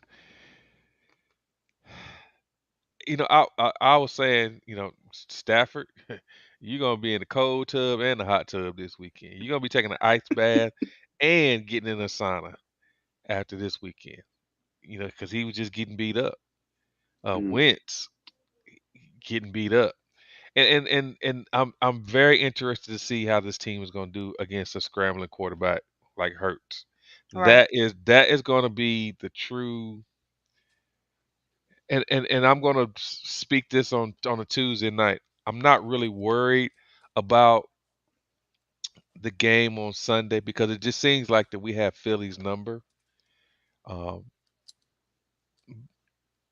and it always seems like when Philly is flying high that we seem to bring them back down to reality. And I hope that I'm correct this Sunday also. mm. You know, Yeah, we don't we're not a team that's afraid to go play on the road. And that's I'm more worried about home games than I am worried about road games. we play more relaxed on the road for some reason. We play more, just like basically in LA. That was a home game for us. We played relaxed. We came out there and smacked them in the mouth. And we're gonna go to Philadelphia. We won 3 in a row, looking for 4 in a row. Won 7 out of the last 10 games against Philadelphia. So we confident right now. We confident. That's why I'm like, let's go. All that other nonsense and Cooper Rush doing, I said, forget it. This is Sunday night, 8:30. Let's get ready. Northeast smash bout. It's gonna be 50 degrees in Philadelphia that night. I said, you know what? Let's just go. Zeke, let's go. We're That's gonna need gonna be Zeke. the game. We're That's gonna need gonna be the Zeke. game. We're gonna We need Zeke to need perform. everybody. Especially Zeke, though. We're gonna need him pass protection. We're gonna need Zeke. We're gonna need it. Yeah, definitely gonna need that brother, man. And so I'm looking forward to that. All the other stuff is just, to me, it's just distractions, especially the media right now. I'm just pinpointing on Philadelphia right now. I've had this game circled all year because Philadelphia went out, and they added all this talent just to beat us. Mhm. So it's like, okay, you added all this talent, you undefeated. This is what you want. We're gonna bring it to you. This gonna be a 15-round fight. We going back to the old days of boxing. 15-round slugfest, not 12, not 10. This is a 15-round slugfest right here. Your best against our best, and let's go. Let's get it. And hopefully the refs don't do anything stupid. That's one of my concerns. The refs making one of these egregious calls to turn the momentum around for somebody. And Yeah. that's what I don't want. I want to win fair and square. These cats play their heart out, especially against Philly. And Philly's gonna play their heart out against the Cowboys. I don't want the referees to make any egregious calls to basically overturn anything where the game is basically won because of a stupid call. I don't want that. I want this to be like, hey, we're not gonna call it that tight. We're gonna let the best team win it on the field. And that's what I Well, want to see. I have a soft spot for refs now, so but I still get in their ass when they mess up. You know. You and Mr. Right. Watts both. You and Mr. Watts Yeah. both. You know, I had a call last night that uh, was kind of suspect, but the game was out of hand, so I didn't feel bad about it. Right. So, um, but yeah, these close games. Let me even take that back. I had a close game yesterday. Ended up being 13-12. And there was a call that I wanted to call, but I didn't call it because I didn't feel like it was egregious. But then after they scored a touchdown, I was like, should I have called it? Should I not have called it? Mm. But the thing about refs, if you second guess yourself, then you've already lost it. So um, I want you. I want a good game. We need to see who the referees are that game. While we're Right. I normally look that up Is it beforehand. too early right now? They don't want to. They don't want to expose it yet. No, they normally put it out by Tuesday. Who gonna call that game? If it's what's his name, shit. Good night for us. Um, He said good night. this so this is part of the segment where we give out our game balls for the past game. Um, y'all already know who my game ball going to, Wait a minute. and How many game balls are we giving out? Because y'all be changing it some I'm weeks. only giving 2, out I'm 3, only giving 4. out one Wait this a week. I'm minute. only Wait giving a out minute. one. Wait a Well, minute. it depends on the game. Now, next week might have 3 or 4 depending on how the game is. But but no, um, one we gonna give out one game ball. Well, one game ball. Everybody get their own game ball. We might end up with the same game ball. Who knows? Um, but let me go on and get mine first before y'all try to beat me to it. So, Go no. ahead, ladies first. Go ahead. I'm gonna give my game ball to Michael Parsons. And the reason why I'm giving my game ball to Michael Parsons is because Michael Parsons got hurt in the first quarter of the game. Michael Parsons still played like he was not hurt. He ended up being the closer for us in this game. Um, he plays with heart.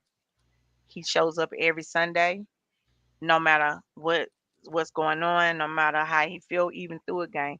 They even asked Tim, you know, did he needs to come out the game and told me he probably need to sit out. He said no, I'm not. As long as I'm here on this sideline breathing, I'm playing and I'm playing. I'm going back in this game. And I think that he has changed the dynamic of our defense. Because I remember when our defense was soft. I remember when our defense was one hurt. They done. The whole damn defense is done. I remember the time when D-Law would get hurt and that was it for D-Law. But I think with playing with someone with so much firepower and intensity that Michael Parson brings, it has made that whole defense rise. Um, even Durant Armstrong, balling, balling. I can't take nothing away from any of the defensive players. Might I say that? They're all playing to a high level. But I have to give my game ball for this game to Michael Parsons from the reasons that I named. Not just because he called himself the Lion, but because he actually performs week after week, no matter what's going on with him. Mm. All right. Mm. Yeah, whatever. You got one. You only got one. I mean, we said we was going.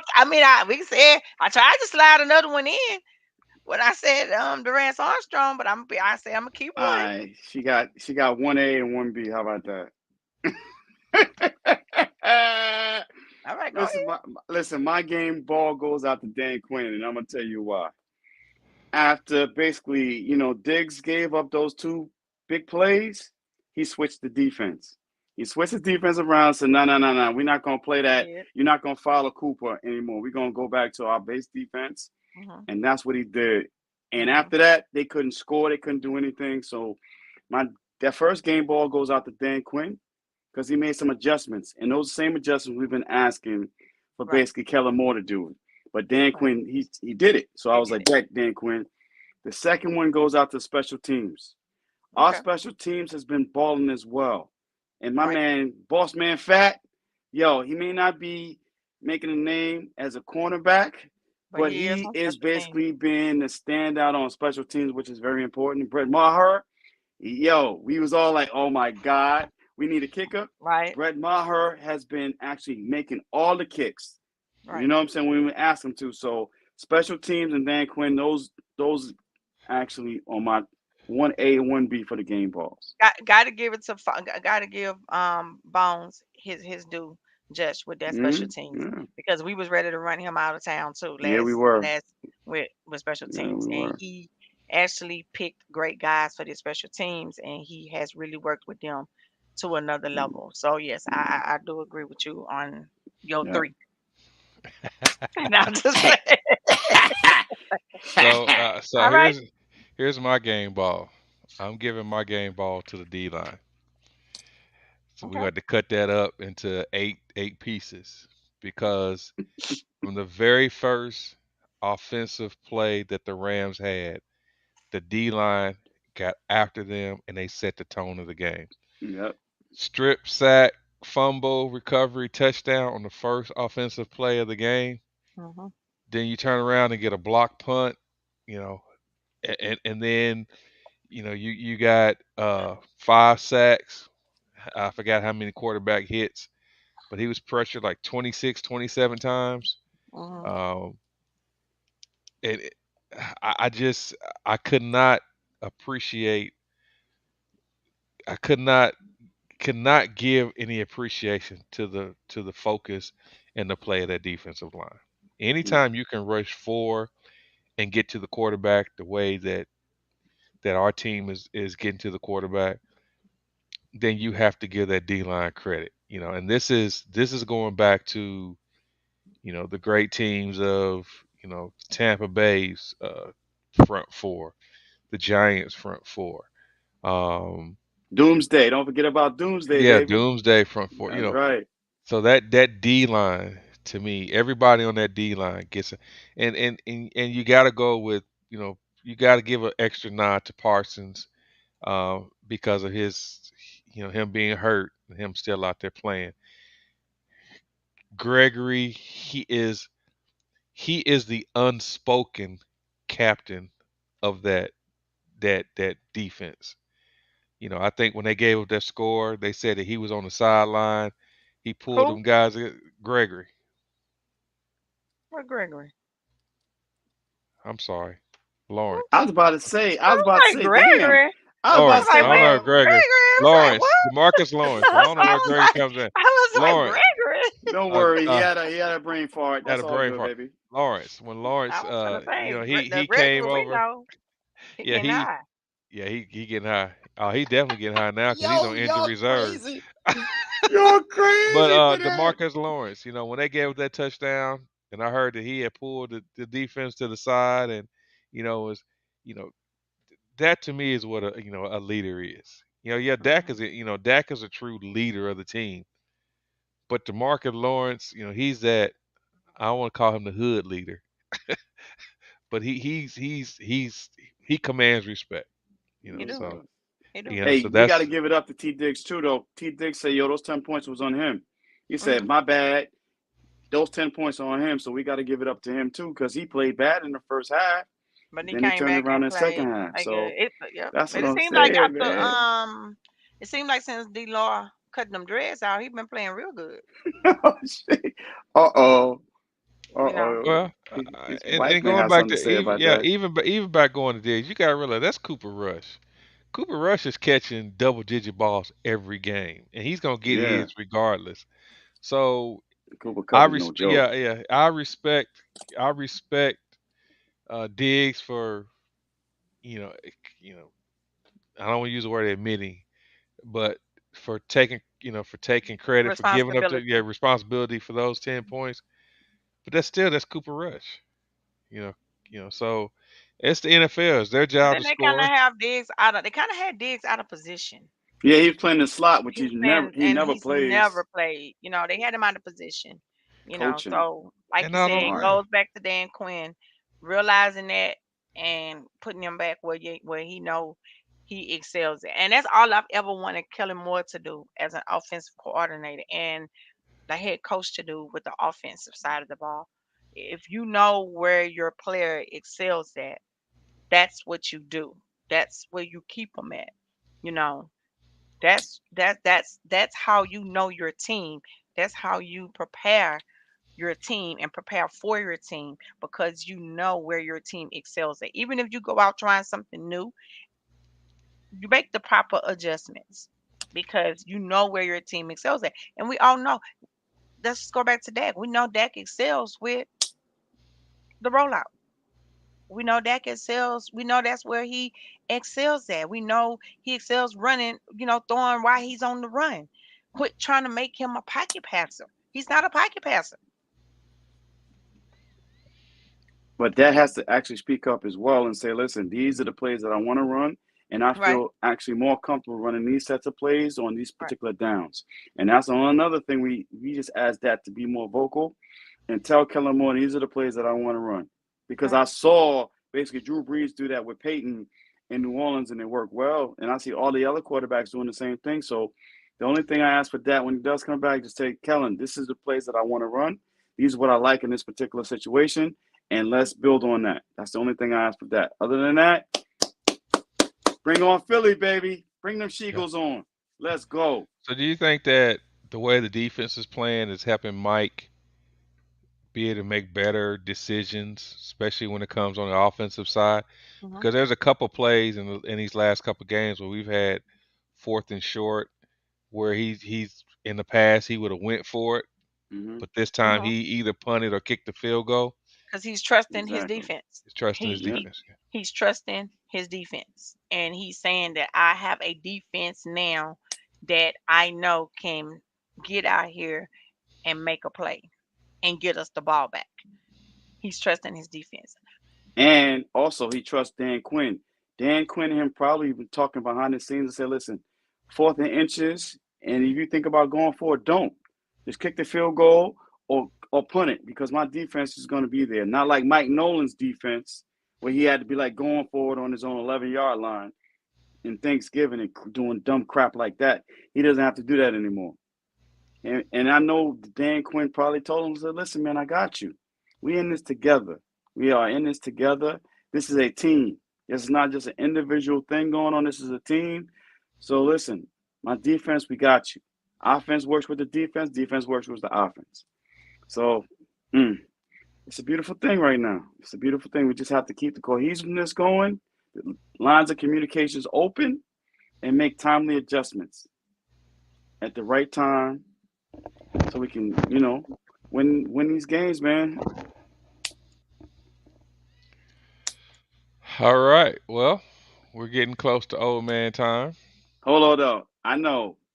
Wait a minute. I got something, though. Hold up. I got one Okay. thing, though. Um, me and Cooley Cool had a discussion, right? Not to call Cooley Cool out or anything, because I said, Cooley, I said, right now, the trade deadline is coming. So would you improve the team? And I just threw this out there. Right now, I would try to look at maybe a cornerback, maybe wide receiver, defensive tackle, because the trading deadline is November 1st, right?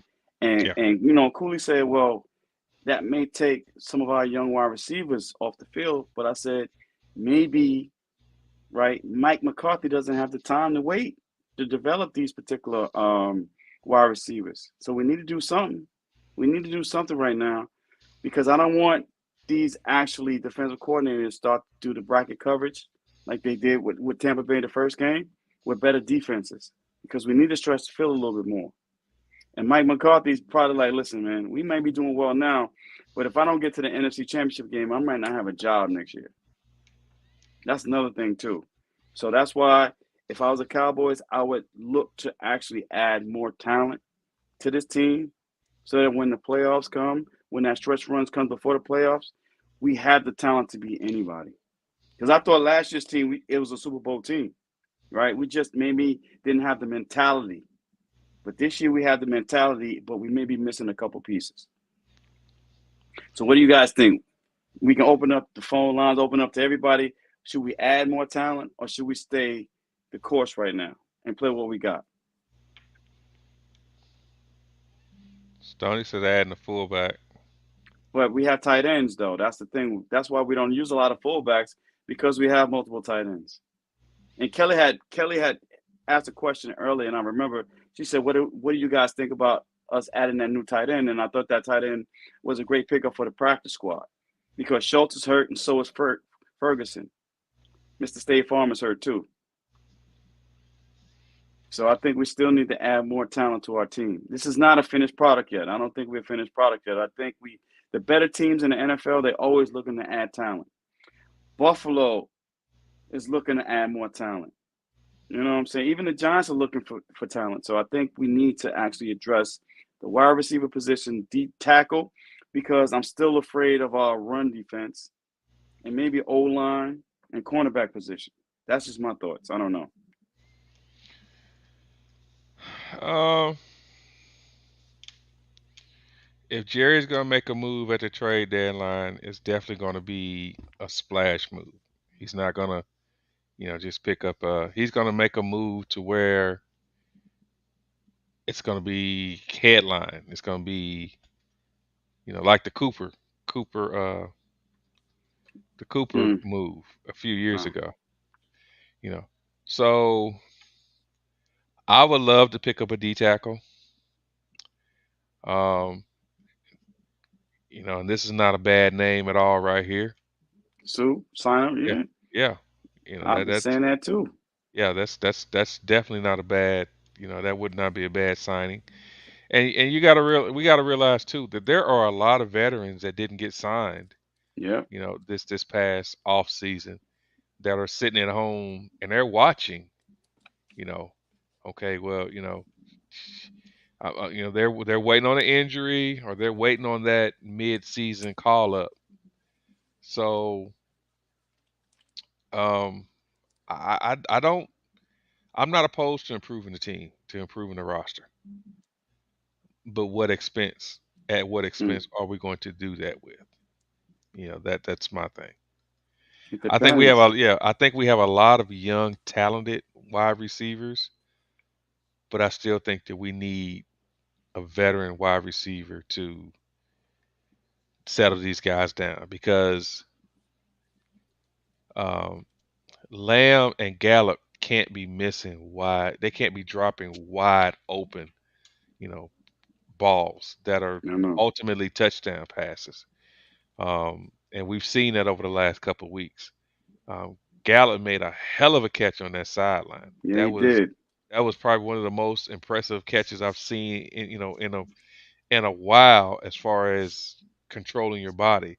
How he contorted his body to control it, as they call it, dead leg.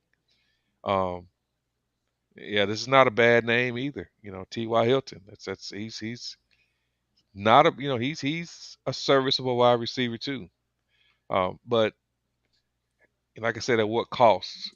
Will we Hey, have to improve the roster? hey, I mean not Tampa Bay, but the Panthers have two good wide receivers and a cornerback. I got a pipe dream though. J.C. Horn. I know that's a pipe dream, but I said, man, if we could get J.C. Horn from the Panthers and put him on our squad, I don't know what it'd take. But you line him and Diggs on the same side, J.C. Horn. I mean, on the same team. Oh my God.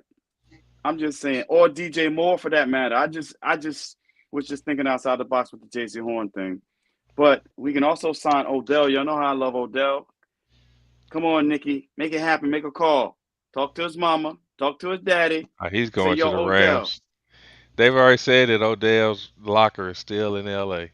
So Yep. I know, but like And Kelly just said, he said when he come back, that's where he want to go. And Sean McVay say that him and Odell have been in communication.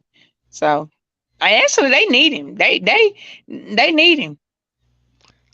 I think that Stafford has gotten so comfortable with Russ that he's forgotten about Allen Robinson. Allen Robinson Right. was a Pro Bowl wide receiver for Yeah. a I like long Allen time. Robinson. Yeah, I think this is. I don't know if this smoke screen for this is a smokescreen offense for McVay right now, but I don't think he's using his players the way He not. that he can use them. So Yeah, but Allen Robinson's not Odell though. Odell's a special cat when he's healthy yeah, and he focused. Odell's a special breed, bro.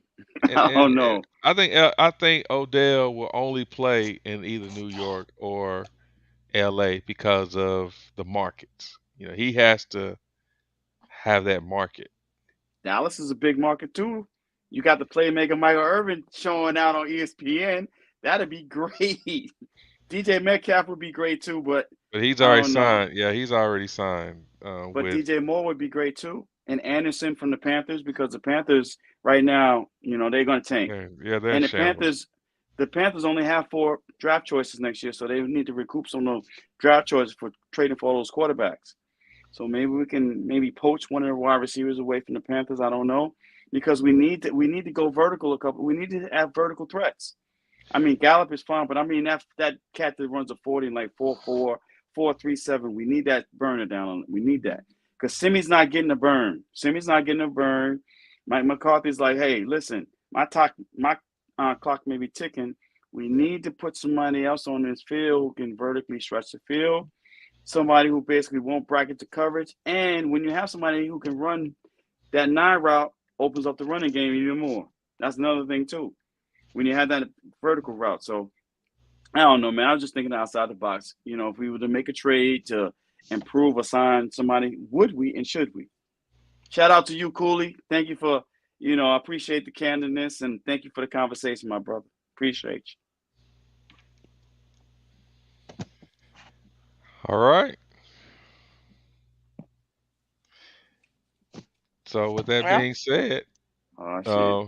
yeah,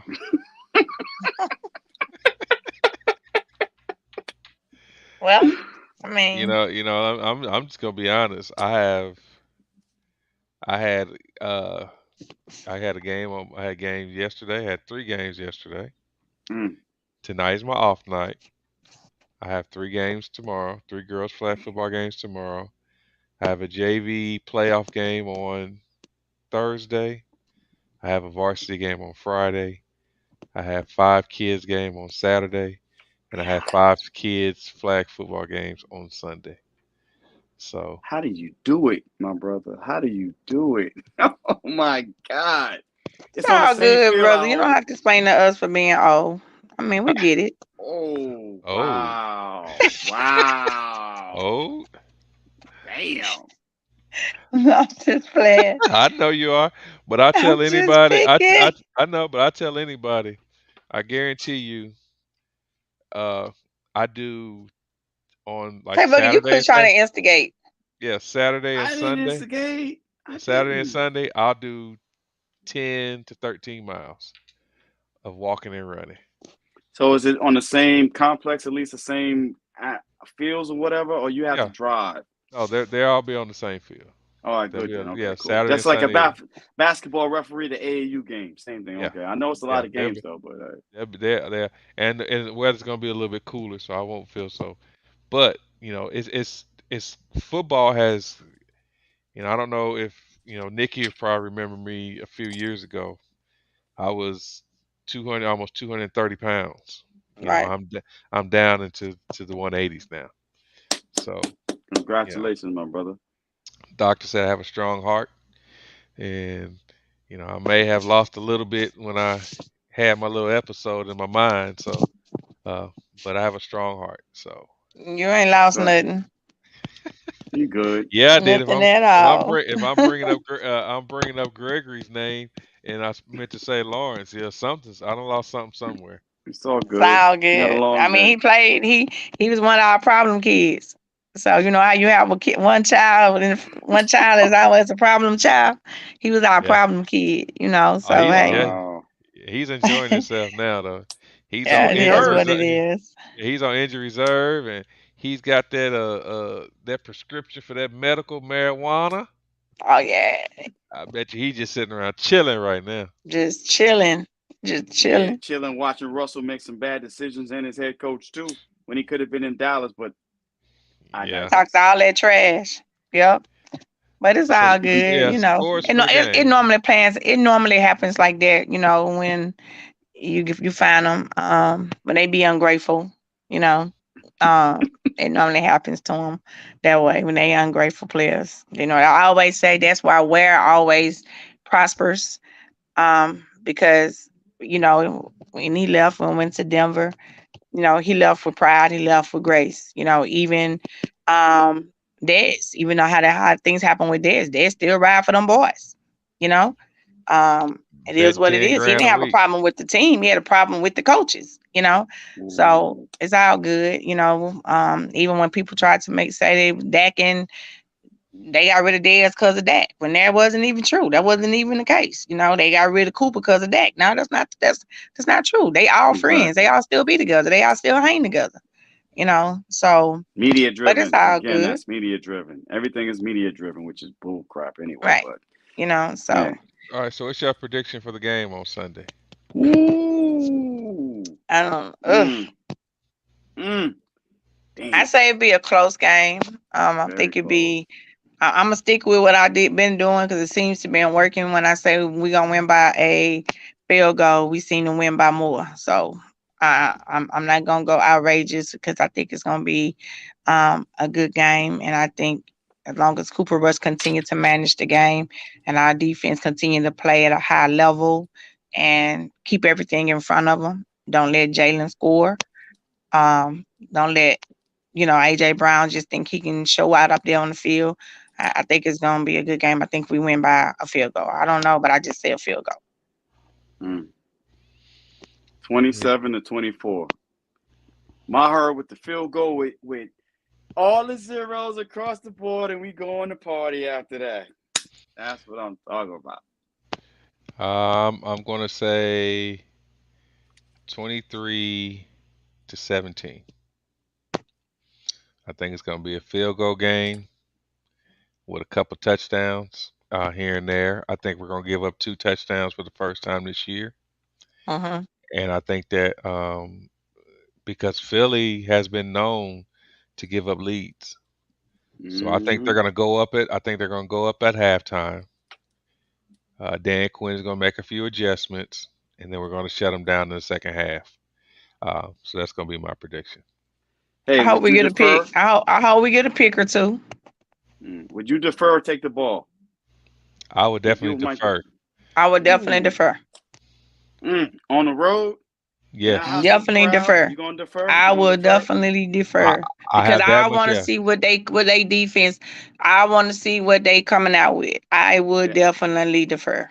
yeah. You gonna give it to the Eagles first? I would give it Mm. to the Eagles, I would and let the Eagles have it first. I yeah, definitely would want to see what they look like coming out on offense for my defense. I trust my defense to make a play more so than I would trust my offense. Mm. Yeah, I think I they're gonna would wear definitely black defer, jerseys and too. mainly just because even if they go into halftime leading, I want a chance to get the ball back after halftime to come back. Yeah. So yeah, I would So definitely defer. They're gonna come out definitely. with the black uniforms. They're gonna come out with all black, I believe, and try to black out the stadium. Fuck them. All right, that's my motto. Hey, like I always say, games are played on the field, not on paper, and this is the time to show that all that shit y'all got is just Mm. on paper. Yeah. I got on a black cowboy hat right now. That's how much I care about them wearing black on Sunday. Yes, sir. We Matter of gotta fact, I control think them. yeah. As a matter of fact, I think I got a Well, black jersey somewhere I can put on. the Redskins wore black and got their ass blacked out. You mean the Commodores, man? The Commodores. Shoot. The Steelers little brothers, because that's what they look like.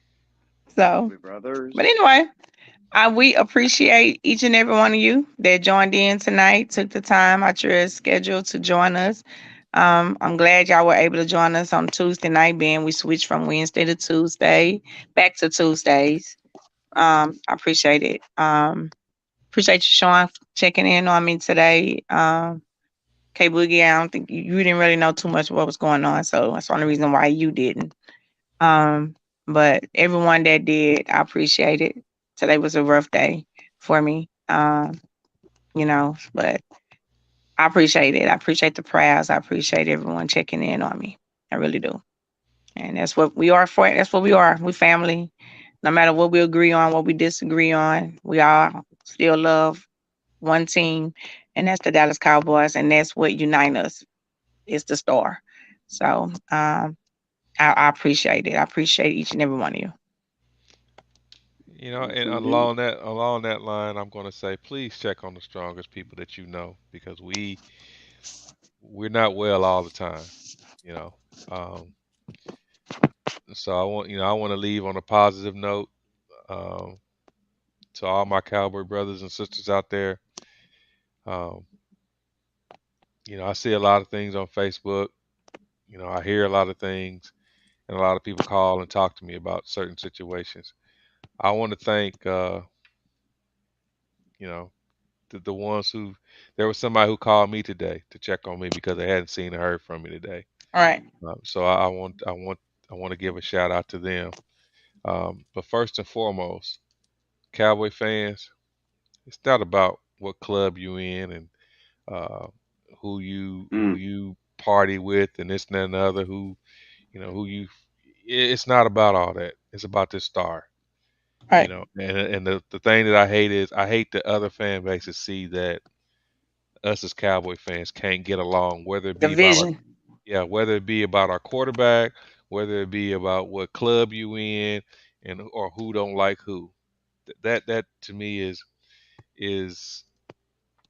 ignorant, and I'm Childish. just, yeah, and I'm just gonna say it what it is. It's ignorant. We all represent this The Dallas star. Cowboys. The The star on my star. hat. This star on my hat doesn't say Sean's Cowboys. Right.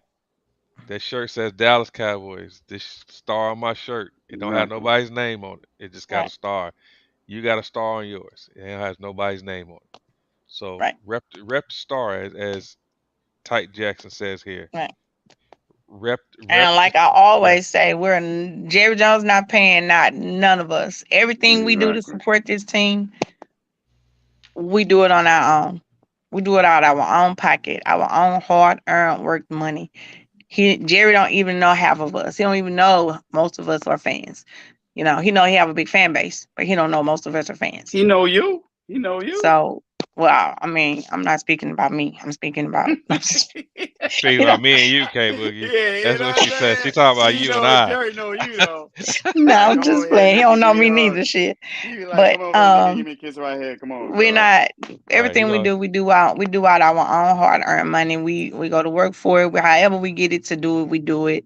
And we just have to learn to get along. You know, it's football, it's sports. So we're not gonna all agree on everything, but you just have to respect the other person's opinion, respect the other person's mind, respect the other person's thoughts, whether you like it or not, whether you agree with it or not. Say what you have to say about it and move on from it. You shouldn't have to come down to cursing each other out. Um, and I will block your ass. Now I will. I will. I will block you. Especially when you get to the point to where you calling me ignorant, or you Mm. calling me an idiot, or you calling me stupid, you know, are you telling me I'm a female, so I don't know nothing? I will block your ass. I'm not gonna keep you on my page just because because at the end of the day, that's my name, that's my page. But for the most part, I just think we all need to figure out a medium ground and to learn to disagree, but still get along. Yeah, agree to So disagree. Keep it moving. You know what I'm learn saying? to disagree Disagree and to. still get along. Exactly. So it is what it is, you know. Um, Mm. And I appreciate both of you guys. And like I tell you all the time, Sean, it wouldn't be for you, I wouldn't be sitting here. So I definitely appreciate you for everything you have you. done for me to bring me into this. I've learned a lot from both of you guys. K Boogie, you came in, and I've learned a lot from you just when we talk behind the scenes. I've learned a lot. You know, I know a lot, but I've learned a lot. And Yeah, for we learn from anybody, each yeah, other. yeah, we do. 'Cause I'm about to We say, learn from each other. anybody who watches this show, um, you know, or listen to the show or watch the show, we all three of us, we do not all agree all the time. You know, some of you guys that are in the show that's watching the show or listening to the show that are in our chats know that we don't all agree at the same time. And you know Nikki don't agree with you. She gonna let you know she don't agree with What's my famous line in the group? I'll be back. I can't deal with this right now. you. I'll be Right. back. Mm. So with that being said, like I said, I definitely want to give a shout out to all the cowboy groups out there, um, because even though we may all have our own different, um, I don't want to say agendas, um, we all Opinions. not even opinions. I think cowboy groups are people you're around people who you vibe with, Yeah. and Right. you're around people who each mission statements. Each cowboy group has their own mission statement, or they're trying to accomplish something in their own way.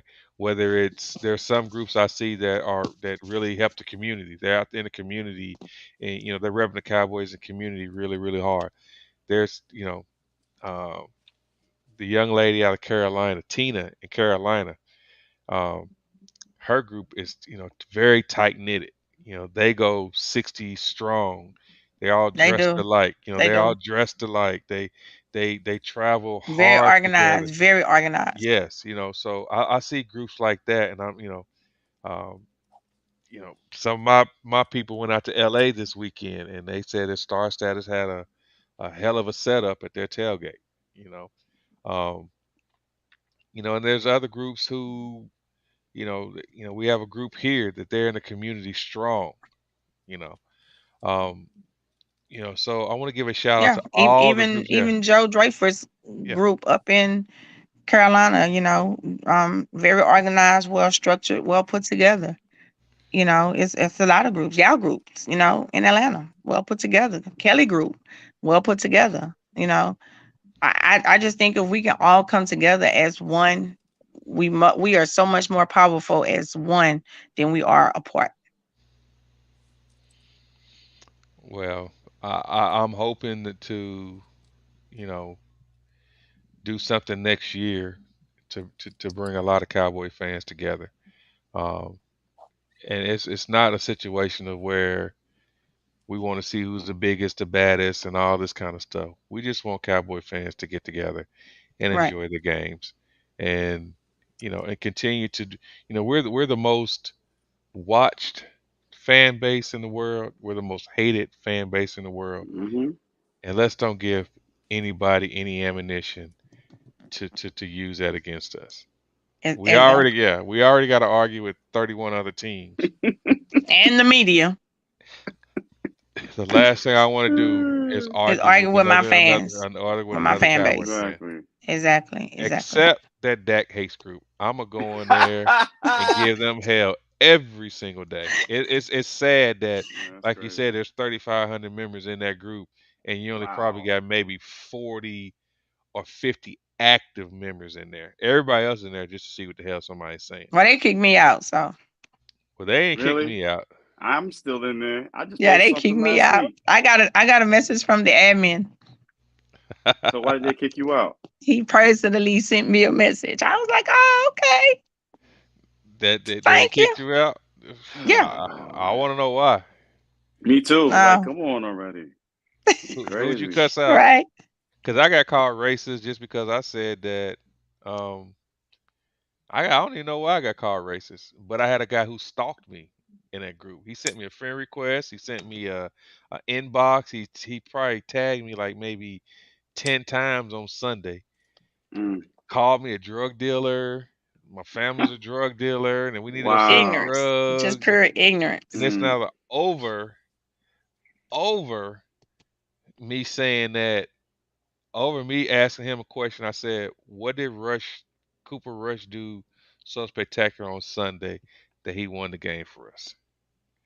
I never got an answer to it, but I got called a drug dealer, and then I think he said, Oh my "Don't you got God. some drugs to sell?" And I said, "Yeah, I got some baby aspirin for you. I need to sell you some baby aspirin, Just because that's what you're ignorance. Mm. doing. You're acting like a baby." But anyway, that's the only Anyway, group. That's the only group that I will actually troll in. I do it all the time. I don't give a crap. I troll them. I don't care. Somebody mentioned that too. Why you got all these people in here that like Dak? I said to troll y'all. And that's it. That's it. That's what They we be doing all here. right. They will be all right. They will be all right. Well, next week, this time, we will be able to discuss what happened with the Eagles and Cowboys game. Finally, that game is here. Are we going live on Sunday night? What we doing? What we doing, people? Yeah. I mean, Let's I'm go live on down. Sunday night. Let's do something different. Let's go live. The people may want to know our perspective while the game is on. Let's do something different. If we can. You know what? I can do that. That's I can do that's that because I'm gonna hey, it's a have way, yeah yeah. I'm gonna have all those games on Sunday, and I'm probably not gonna want to go out and watch the Right, game. So we can. right. So you know what? I'll even set it up today that we're gonna have a watch party. We're gonna have Watch party. a Stars Talking Cowboys watch party live on Sunday. Yeah. Let's do it like nobody So else is doing, baby. let's get All our right. popcorn and water for those who don't drink, and I've got mine sitting right here. I got my Poland Spring right here, baby. Let's get it. Let's get it. Let's have some fun, man. Let's have some fun. To all the Eagle fans out there, thanks for coming on the show and being a great sport. You know, it's all love, man. We just here. We just competitive. We just want to see a great game.